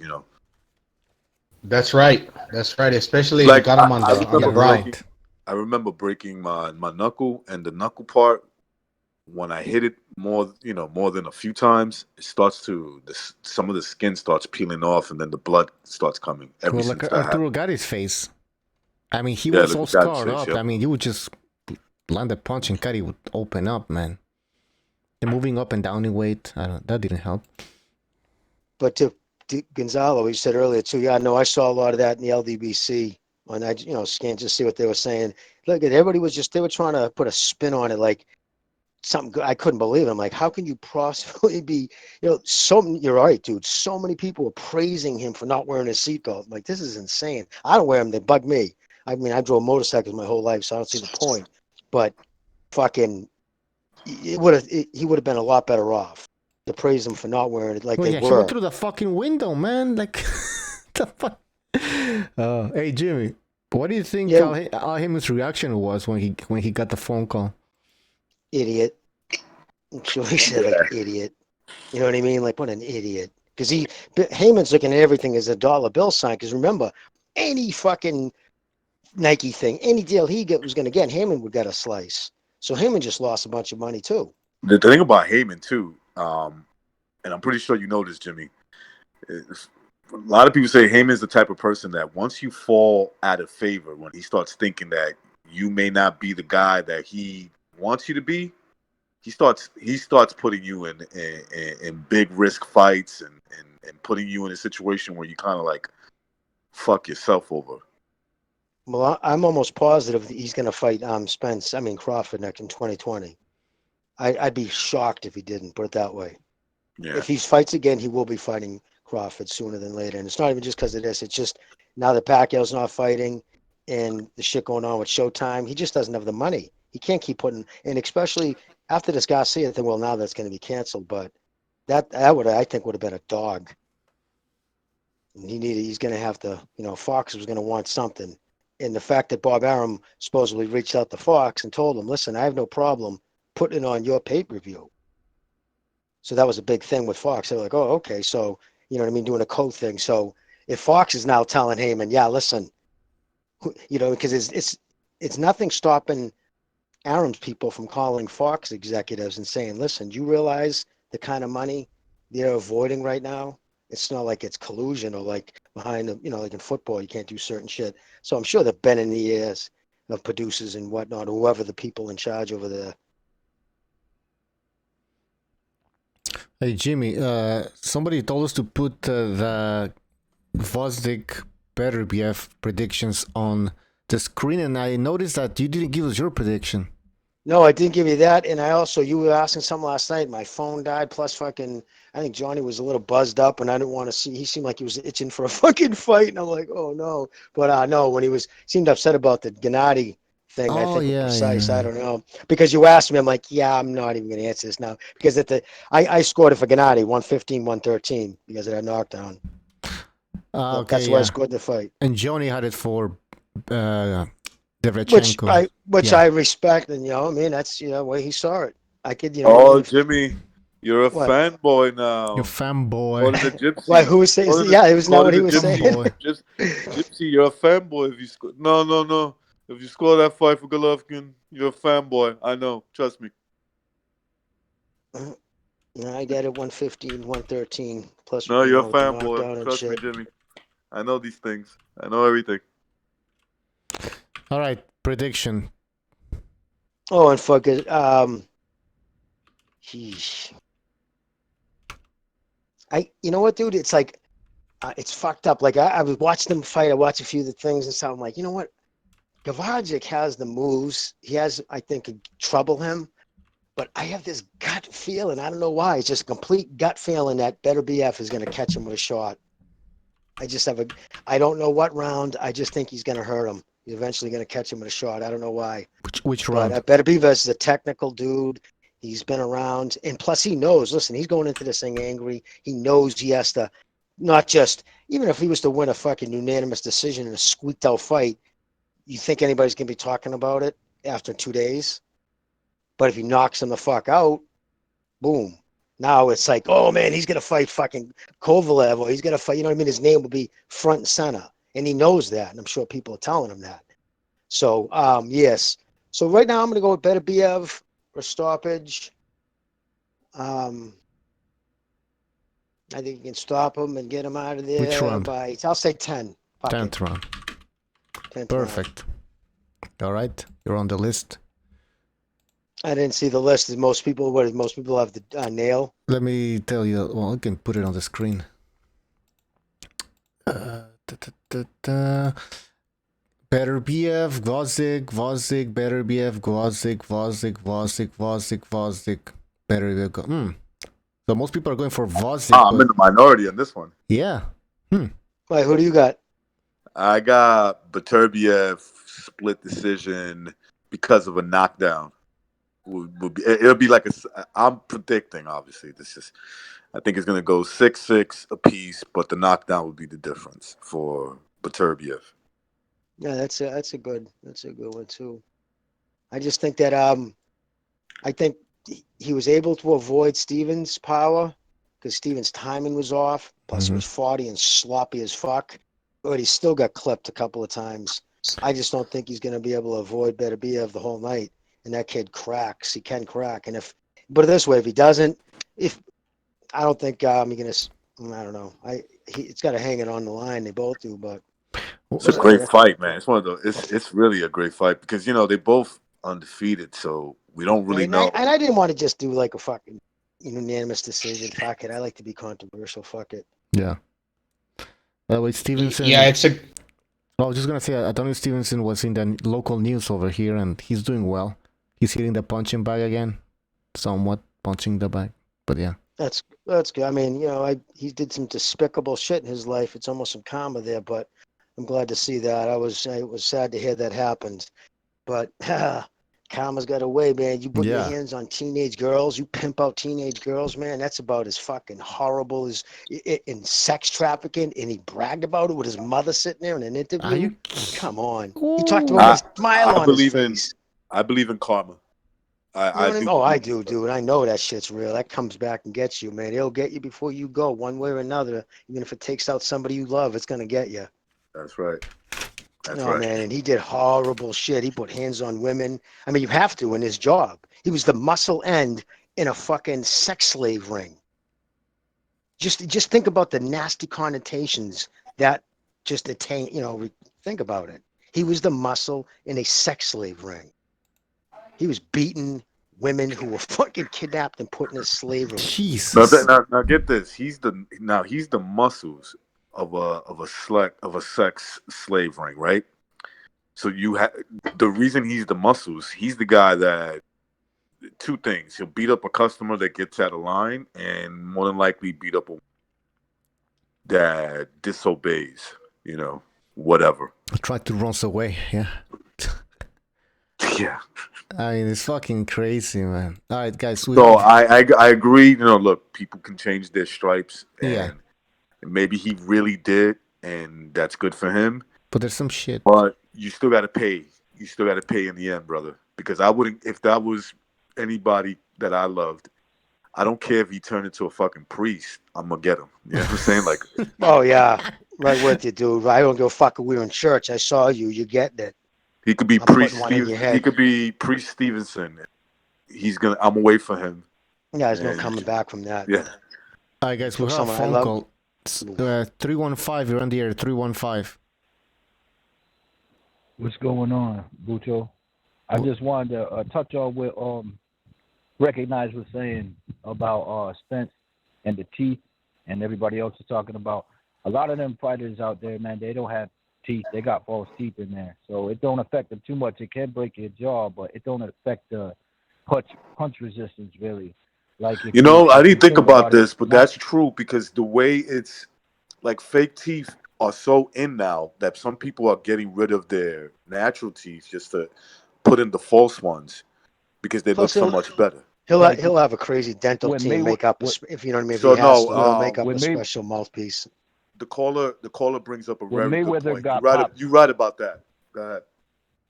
when Mayweather got popped by Maidana, I don't think that was a real tooth that came out. I think it was like a cap or something. Yeah, That's why it wasn't a whole Okay. tooth. it did look like that. Yeah, it Yeah. did. It looked like a cap, Because it was a back tooth and also. then you got like Nassim Ahmed and Bernard Hopkins. They didn't have no teeth. And what's funny about that is these guys had crazy money, and they were like, "Yeah, give me some teeth, but don't forget about my trademark gap." Like, why wouldn't you get some straight teeth, man? Like they got their ugly ass teeth back. They were like, "Yeah, give me my ugly teeth back. I want my ugly teeth." I don't know. I'm just thinking along the lines of molars, Virtuoso. If he lost like a lot of molars where he can't bite down, think of a pit bull when he grabs like the tire. He's got to that's clinch true. down on the tire. If he true. lost a lot of molars to where he can't compress like really hard. Well, how long does it see? I'm ignorant in that. Doesn't it? Can't they give them implants like almost right away? Couldn't they just? Yeah, of course. You can get the implants that screw, but that's surgery. That takes some time to heal. I'm not saying you can't fight. I don't know anything about it. That's why I ask. Yeah, I think it don't take that long to heal either. Like it probably a month or so. And so that ain't good. But Spence shouldn't be fighting anyway because it's not about his teeth. I think it's more along the lines of the trauma. I mean, if you got chucked from there, man, there could be some underlying damage that you ain't see yet. Trauma is take a year something off that and do light sparring and be real careful because I want him 100%. When everybody, couple guys in here, all think that Spence could beat Bud, I want him 100% because I want to see when I'm ready to bet.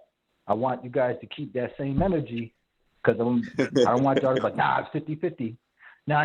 You know, sir, man. To address that a little bit, right? Like I always thought going in. I'm sorry, caller. Go ahead. Yeah. Oh no, okay. Oh, so no, what I was gonna go say was ahead. quick. Let me say this quickly. Going into that fight before this accident happened, I always felt it was, that 50-50 kind of fight, but leaning towards Spence. Now I don't know. You know what I'm saying? Because you don't know what, like you said, some of the trauma he could have suffered. Everybody reacts, right? Everybody reacts to life altering or like situations like that, near death experiences. Dude could find Jesus for all we know, you know. I hope he does change his life because I didn't realize how much I liked him prior. I even did a video on him. I just didn't realize how much I liked him because he was the other half of that big fight. He made up that fight. You know what I'm saying? Because if he ain't there, I mean, that's kind of like the Wilder AJ. You know what I'm saying? And there's guys that can compete still, but you still holding on to that thing. You know what I mean? Like that type of drama. Well, caller, we got to put some of this on his fucking people too. Like who trains him? Derek James. Like there should have been more. I mean, if you read between the lines, he was tweeting out, "Man, I got to fucking stop." Now you cut off, Jimmy. But we lost Jimmy over here. Jimmy, you there? Anyways, all right. Anything else you want to say, 315? Nah, not at all. Hashtag UGC, 1-2 Kid in the house. Subscribe, fellas. Oh, 1-2 Kid. All right. Check out his YouTube channel. Okay. All right, thanks. I was just going to say, he might be fine, no broken bones, but who's to say that around the 8th, 9th, 10th round, something's going to come out to where he got a kink on his back, to where his shoulder's giving out. That's what the caller, Gonzalo, that's what the caller was saying, that he was more concerned. He's not so much concerned with the jaw. He was talking about maybe the trauma or something like that, but that he wants him to be 100% so there'll be no excuses, right? But I think Jimmy was the one that brought this up too. But, he might be fine physically to go in the ring, but mentally, the trauma that comes up. That comes up when you But he get might be big good shots. physically, but who's to say that something after like 8 or 9 rounds of attrition, Right. something's not gonna give as easy. Something's not gonna give up now because of the accident. It's just gonna come out all of a sudden. Well, is he or is There he is not some still damage. hospitalized? Is he still hospitalized? I've been able to find out if he was released. No, he got released. Did he? Okay. No, I think he's released already. Yeah, Jimmy, he's All right. released. Yeah, like Walter Morrison said, whiplash or something like a Dimitri Pirog situation. You know, he's good, but then he can't hang as he used to before. We don't know how. Like again, I'll tell you all the time, man. Once you get knocked out hard, like really knocked out, sometimes it's like bending a piece of metal. Every time you bend it, it gets weaker, and finally it snaps. We don't know if he got fucking knocked the fuck out too. He could have took a nasty concussion doing this. That's There's all Look, kinds of underlying things. yeah. We talked about I that. never had my lights fully, turned off. In other words, just completely knocked out. But I've had that kind of trauma that you blank out a little bit. What happens is when that happens, you get confused. Like when you come back out of that, you're kind of like confused. So that trauma kind of stays with you, especially like Gonzalo says, as a fight goes on, because what happens is the more you obviously the longer the fight goes, the more you put yourself in a situation where that could happen again, and your body kind of just gives out. Maybe mentally you don't, but your body starts to give out just a little bit. Oh, excuse me. Physically, you're capable. Your mental starts to give out on you. Is what I meant to say. Hey, guys, we have a With that phone situation, think of like Edwin Valero. What happened to him? Did it benefit him or did it hurt him when he had No, that motorcycle accident? he's a beast. He was a guy that was meant to die. I hate to say it, but Meant to that's a die. guy. Yeah, no, That's meaning right. Yeah, yeah. For what he's he meant did. to die. He's not stopping. He He was a you runaway get into a train. fight with a guy like that in the streets, one of you guys are dying. It's either him or you. Jesus. More than likely, it's gonna be you. But that was his mentality. All right, we have a phone call 804. You're on the air. What's up, fellas? It's D. Jefferson. What's up, man? How are you, man? What's on your mind? D. Jefferson. I'm good, bro. Hey, G Buddy, it sounds like you got experience in getting beat up, bro. Who? You G heard? Boogie. I'm just messing with you, dog. Hey, look, Bucho. I was trying to get you to send me a link, bro. All right, man. I'll send you a link. All right, I'm getting off. Somebody else might want to call in. Was that D. Jefferson, right? D. Jefferson.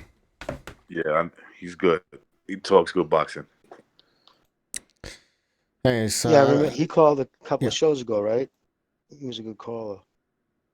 Yeah. Did you guys see the pictures of the wreck? It's crazy how like in the background on the near side you can see ropes as the car's tilting like a boxing ring. I don't know if it's a restaurant or whatnot, but there's like ropes, Well, it happened in front of the bar called the Knockout, Gonzalo's. Oh shit! Really? Yeah, a bar that he's done promotions for. Yeah, that's the video you see of him flipping over. That's taken from the bar, the Knockout. Oh wow! So those are like ring ropes. Yeah. Yep. Good eye, brother.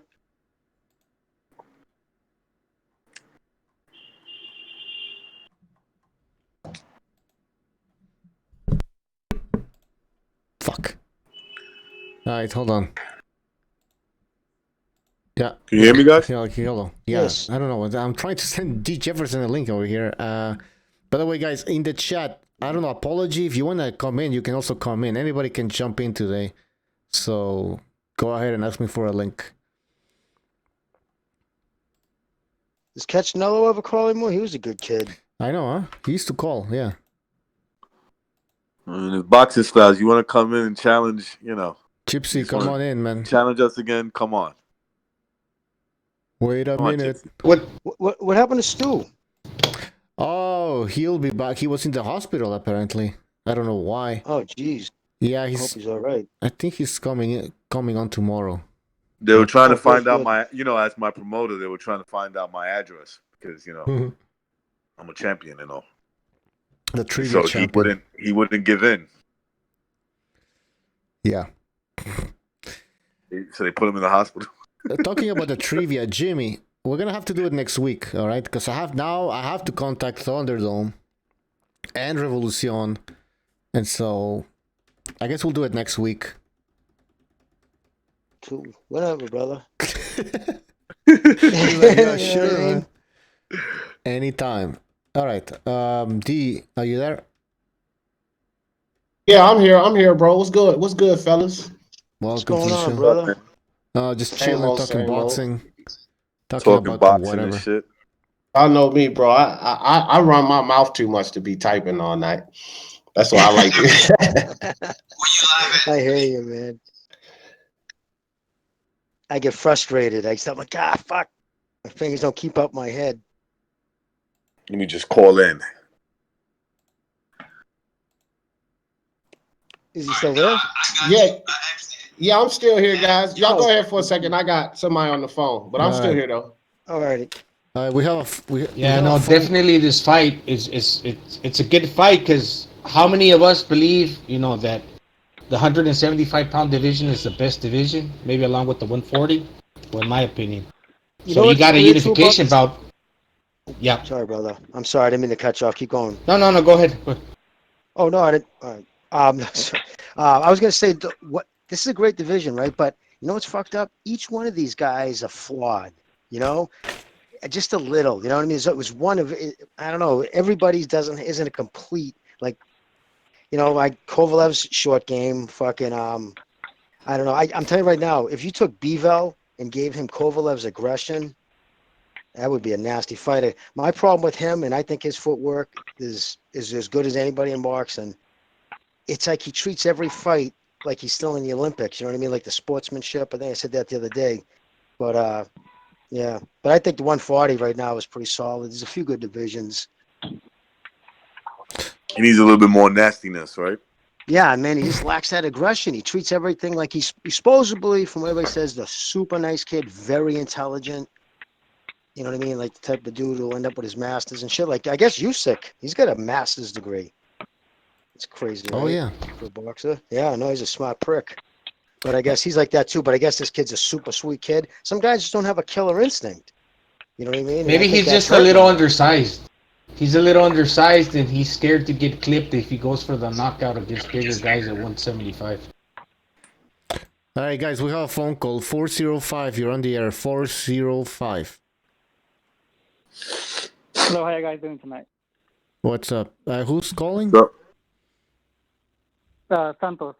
Oh, okay, cool. What's up? What's on your mind? Santos. Now you guys were talking about the Spence crash and everything. About a year and a half ago, probably about last August, I was my brother-in-law was driving a Jeep I owned, and I was driving riding passenger in it, and he was on the highway doing 70, 80 miles per hour, and he ran into a median concrete, and I flew out the windshield and was when the medics found me, they found me on the hood of the Jeep, and I ended up with scars on my face and a broken hand. But like the guys were saying that even though they say, well, Spence didn't have no broken bones and stuff, it took me about a full year to recover, because when I would run after that or jog, my whole body would hurt. Jeez. My back would hurt, my whole body. So it takes time to recover from an accident, especially Spence, an accident like that. You just don't recover overnight. It takes about a full year to fully recover. 4 years. Of course, man. That's crazy like trauma your body took. Crazy trauma. Bro, I just did a live on this, man. A couple of you guys was over there. Oh, go ahead, caller. Go ahead. When that happened, like, everybody would ask me, well, what do you remember? I blacked out for like 8 hours, and the only time I woke up was when I was back at home. And I was like I said, I was kind of like in shock. Like, I didn't know what the hell was going on. I was like, what happened? And until they finally told me what happened, I looked in the mirror, I had a big scar on my face. I have a big scar on my right cheek right now, but that shit, it takes about a full year to recover, and my shit wasn't as bad as it was Spence. What about mentally, man? Did it fuck you up a little? What was that, Jimmy? No, I was gonna say mentally, did it fuck you up a little? Like, was it like, like hard on you? Where you find yourself drinking more, or? I ain't gonna lie.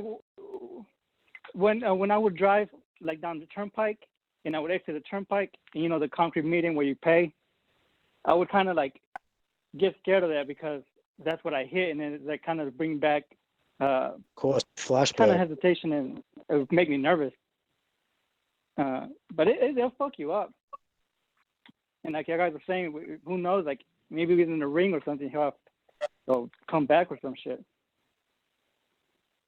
Yeah, it's pretty fucked up. He's going to need a couple of soft touches, I would imagine.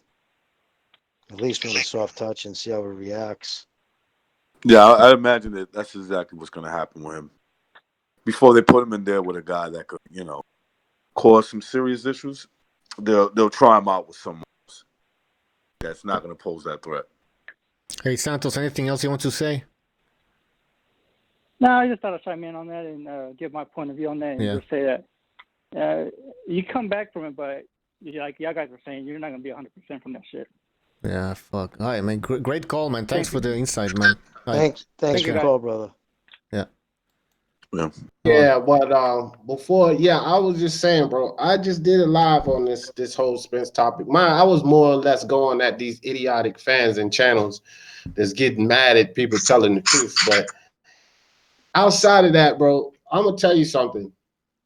Spence don't need to do a goddamn thing for the next 10, 11 months.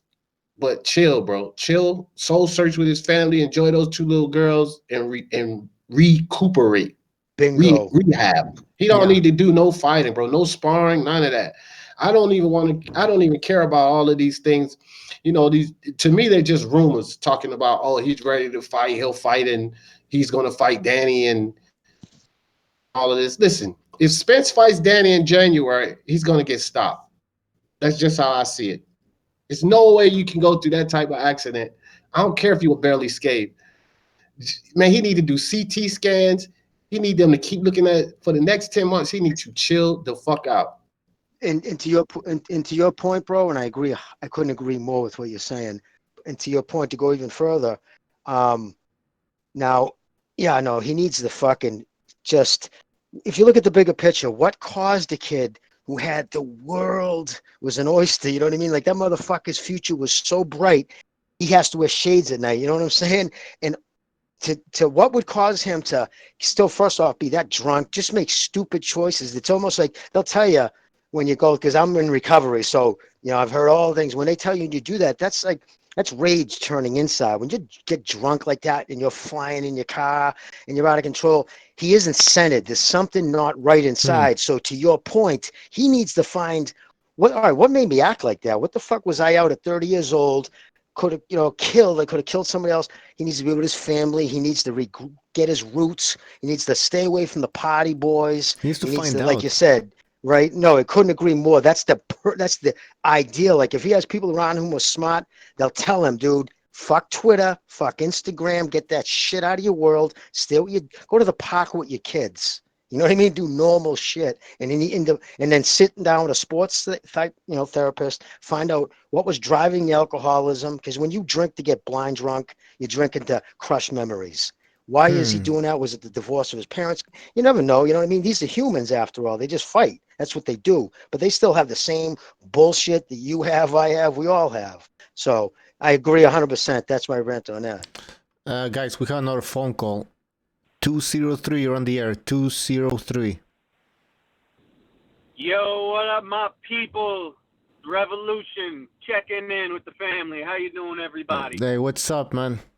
What's up, bro? Doing well. What up? Couple quick points. One, first off, I'll put my 2 cents on the Errol Spence car accident thing. Because back in February, I'm not going to use the term rear-ended, because if I say rear-ended on BDA, they'll soundbite it. But I had a back bumper collision, we'll say. Back in February, over the course of 10 days, I got rear-ended twice. All right? And not even that big, had some whiplash. But you don't fuck around with car accidents, man. Your whole body takes a fucking impact there. Like everybody's saying, Spence gotta slow his roll here a little bit and not he's so confident. He's definitely got to take some time off and let everything heal. You know, there's going to be things that he don't even realize probably. 90 seconds. Because you guys probably already talked about that. Secondly, you got 90 seconds, buddy. Get off. No, he can stay on the line though. First of all, rest in peace. I gotta say, everybody got to say theirs, man. Rest in peace to Pat Day. Fucking sad day in boxing. And it leads to my point about tomorrow's fight with Vazdik and Beterbiev. Now it got me thinking. I like Vazdik going into this 60 seconds. But we got to think of what's been going on with him over the past year.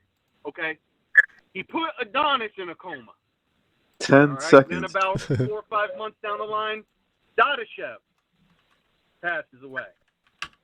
And now, week of the fight, we got Pat Day passing away. I feel like there's a lot of, to use a lighthearted term, bad mojo kind of floating around his camp right now. You know, I'm wondering how he's going to be mental-wise going into this fight.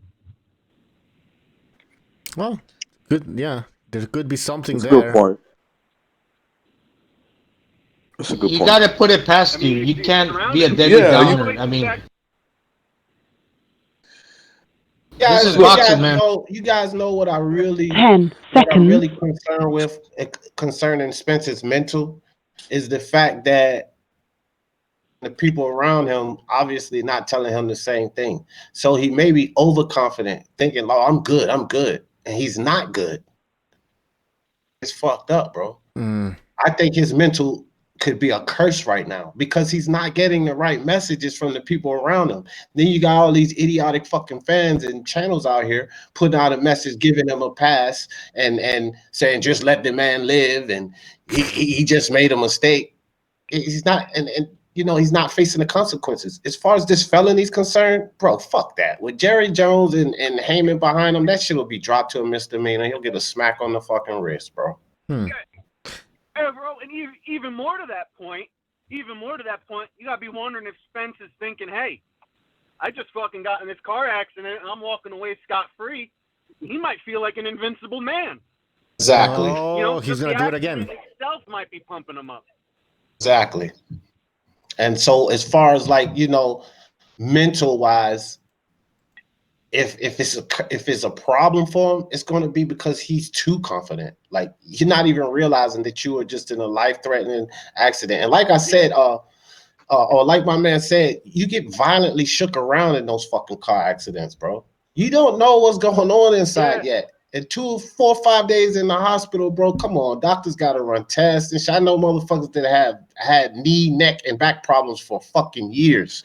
Yeah. Good point. They don't fucking know yet. I'm only talking whiplash.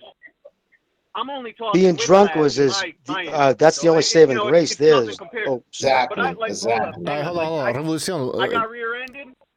Yeah, go ahead. I'm sorry. It's like I got rear-ended, and then the first day I felt okay. I went to work. The second day I woke up, man, my fucking neck and my jaw were so stiff. It took 2 days, but then it catches up with you, and you're like, you didn't go out flying through the fucking window. All right. Revolution, thanks for that call, man. I sent you a link on Skype, man, so if you want to continue. Yeah, I'm finna jump on the panel, but I want to. All right.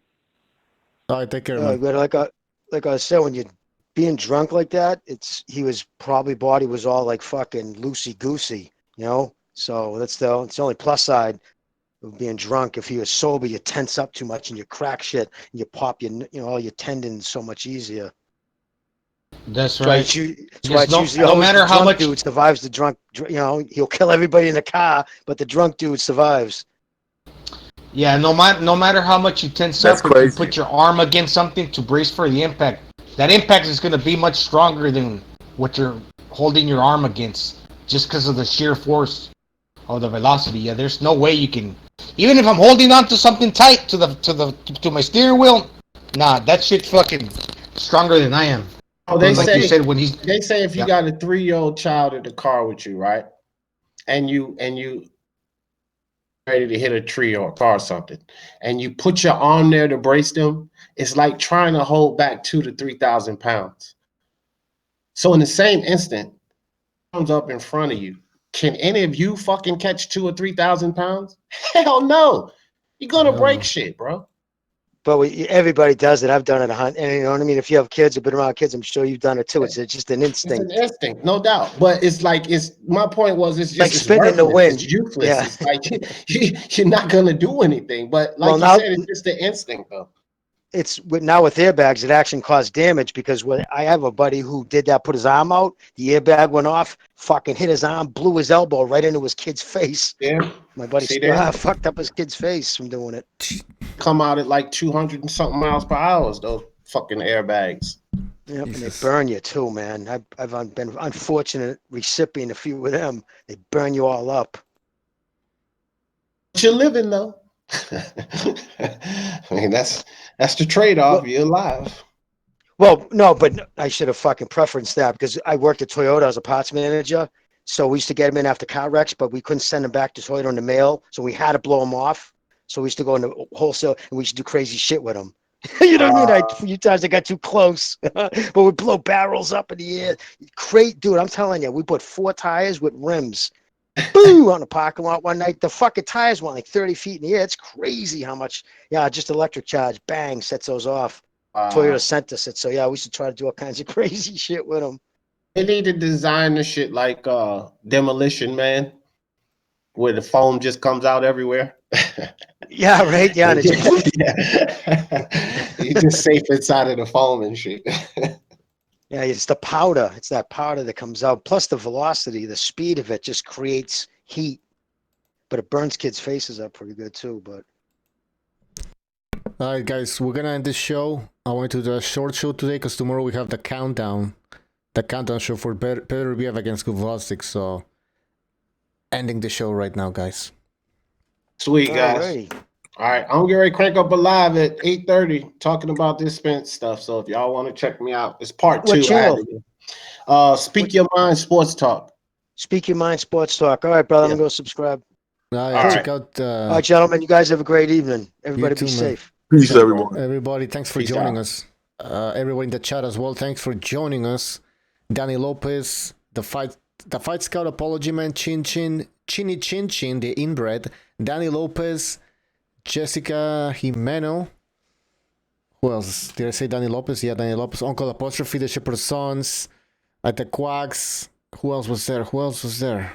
Damn. The Fight Scout, I believe. Saint Britt, the Punisher, Ness Mendoza, Mr. BDA was there, John Gonzalez, Taco Berenstein. Guys, thank you very much for joining us. Don't forget, tomorrow we have the countdown because people are going to forget. The Petr Biev-Gvozdyk fight is not on Saturday. It is tomorrow. It's happening tomorrow. So join us tomorrow for the live countdown show. All right, guys. This is King Buchu saying good night and stay safe. I'm disappointed in every one of you. I'm sorry. I don't mean to offend you. I'm disappointed in every one of you. I kiss you on the mouth. No, I'm not cool with that. I'm sorry. One more time. I'm disappointed in every one of you. I mean, I'm dealing with degenerate animals. I'm disappointed in every one of you. Disappointed in every one of you. All right, come on. Honestly, I can't do it, man. I'm disappointed in every one of you. Let me tell you why. It's gonna be all right, Nicky. Go ahead. Shoot. You just killed a little fucking man. What are you going to do about it? Yeah, because you got nothing. You don't got a thing. Yeah, because you got nothing. Lomito. You got nothing. I want to get out. I want to get out of this rat hole. I want to get online. I need BDA Boxing.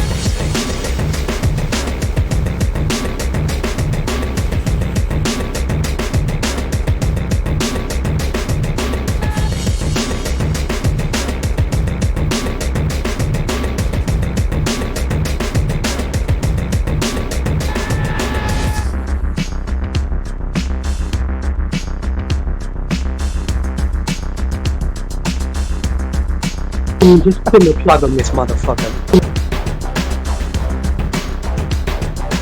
Hola, caballero. ¿Cómo están todos? Gypsy, man, you got a hell of a timing to interrupt.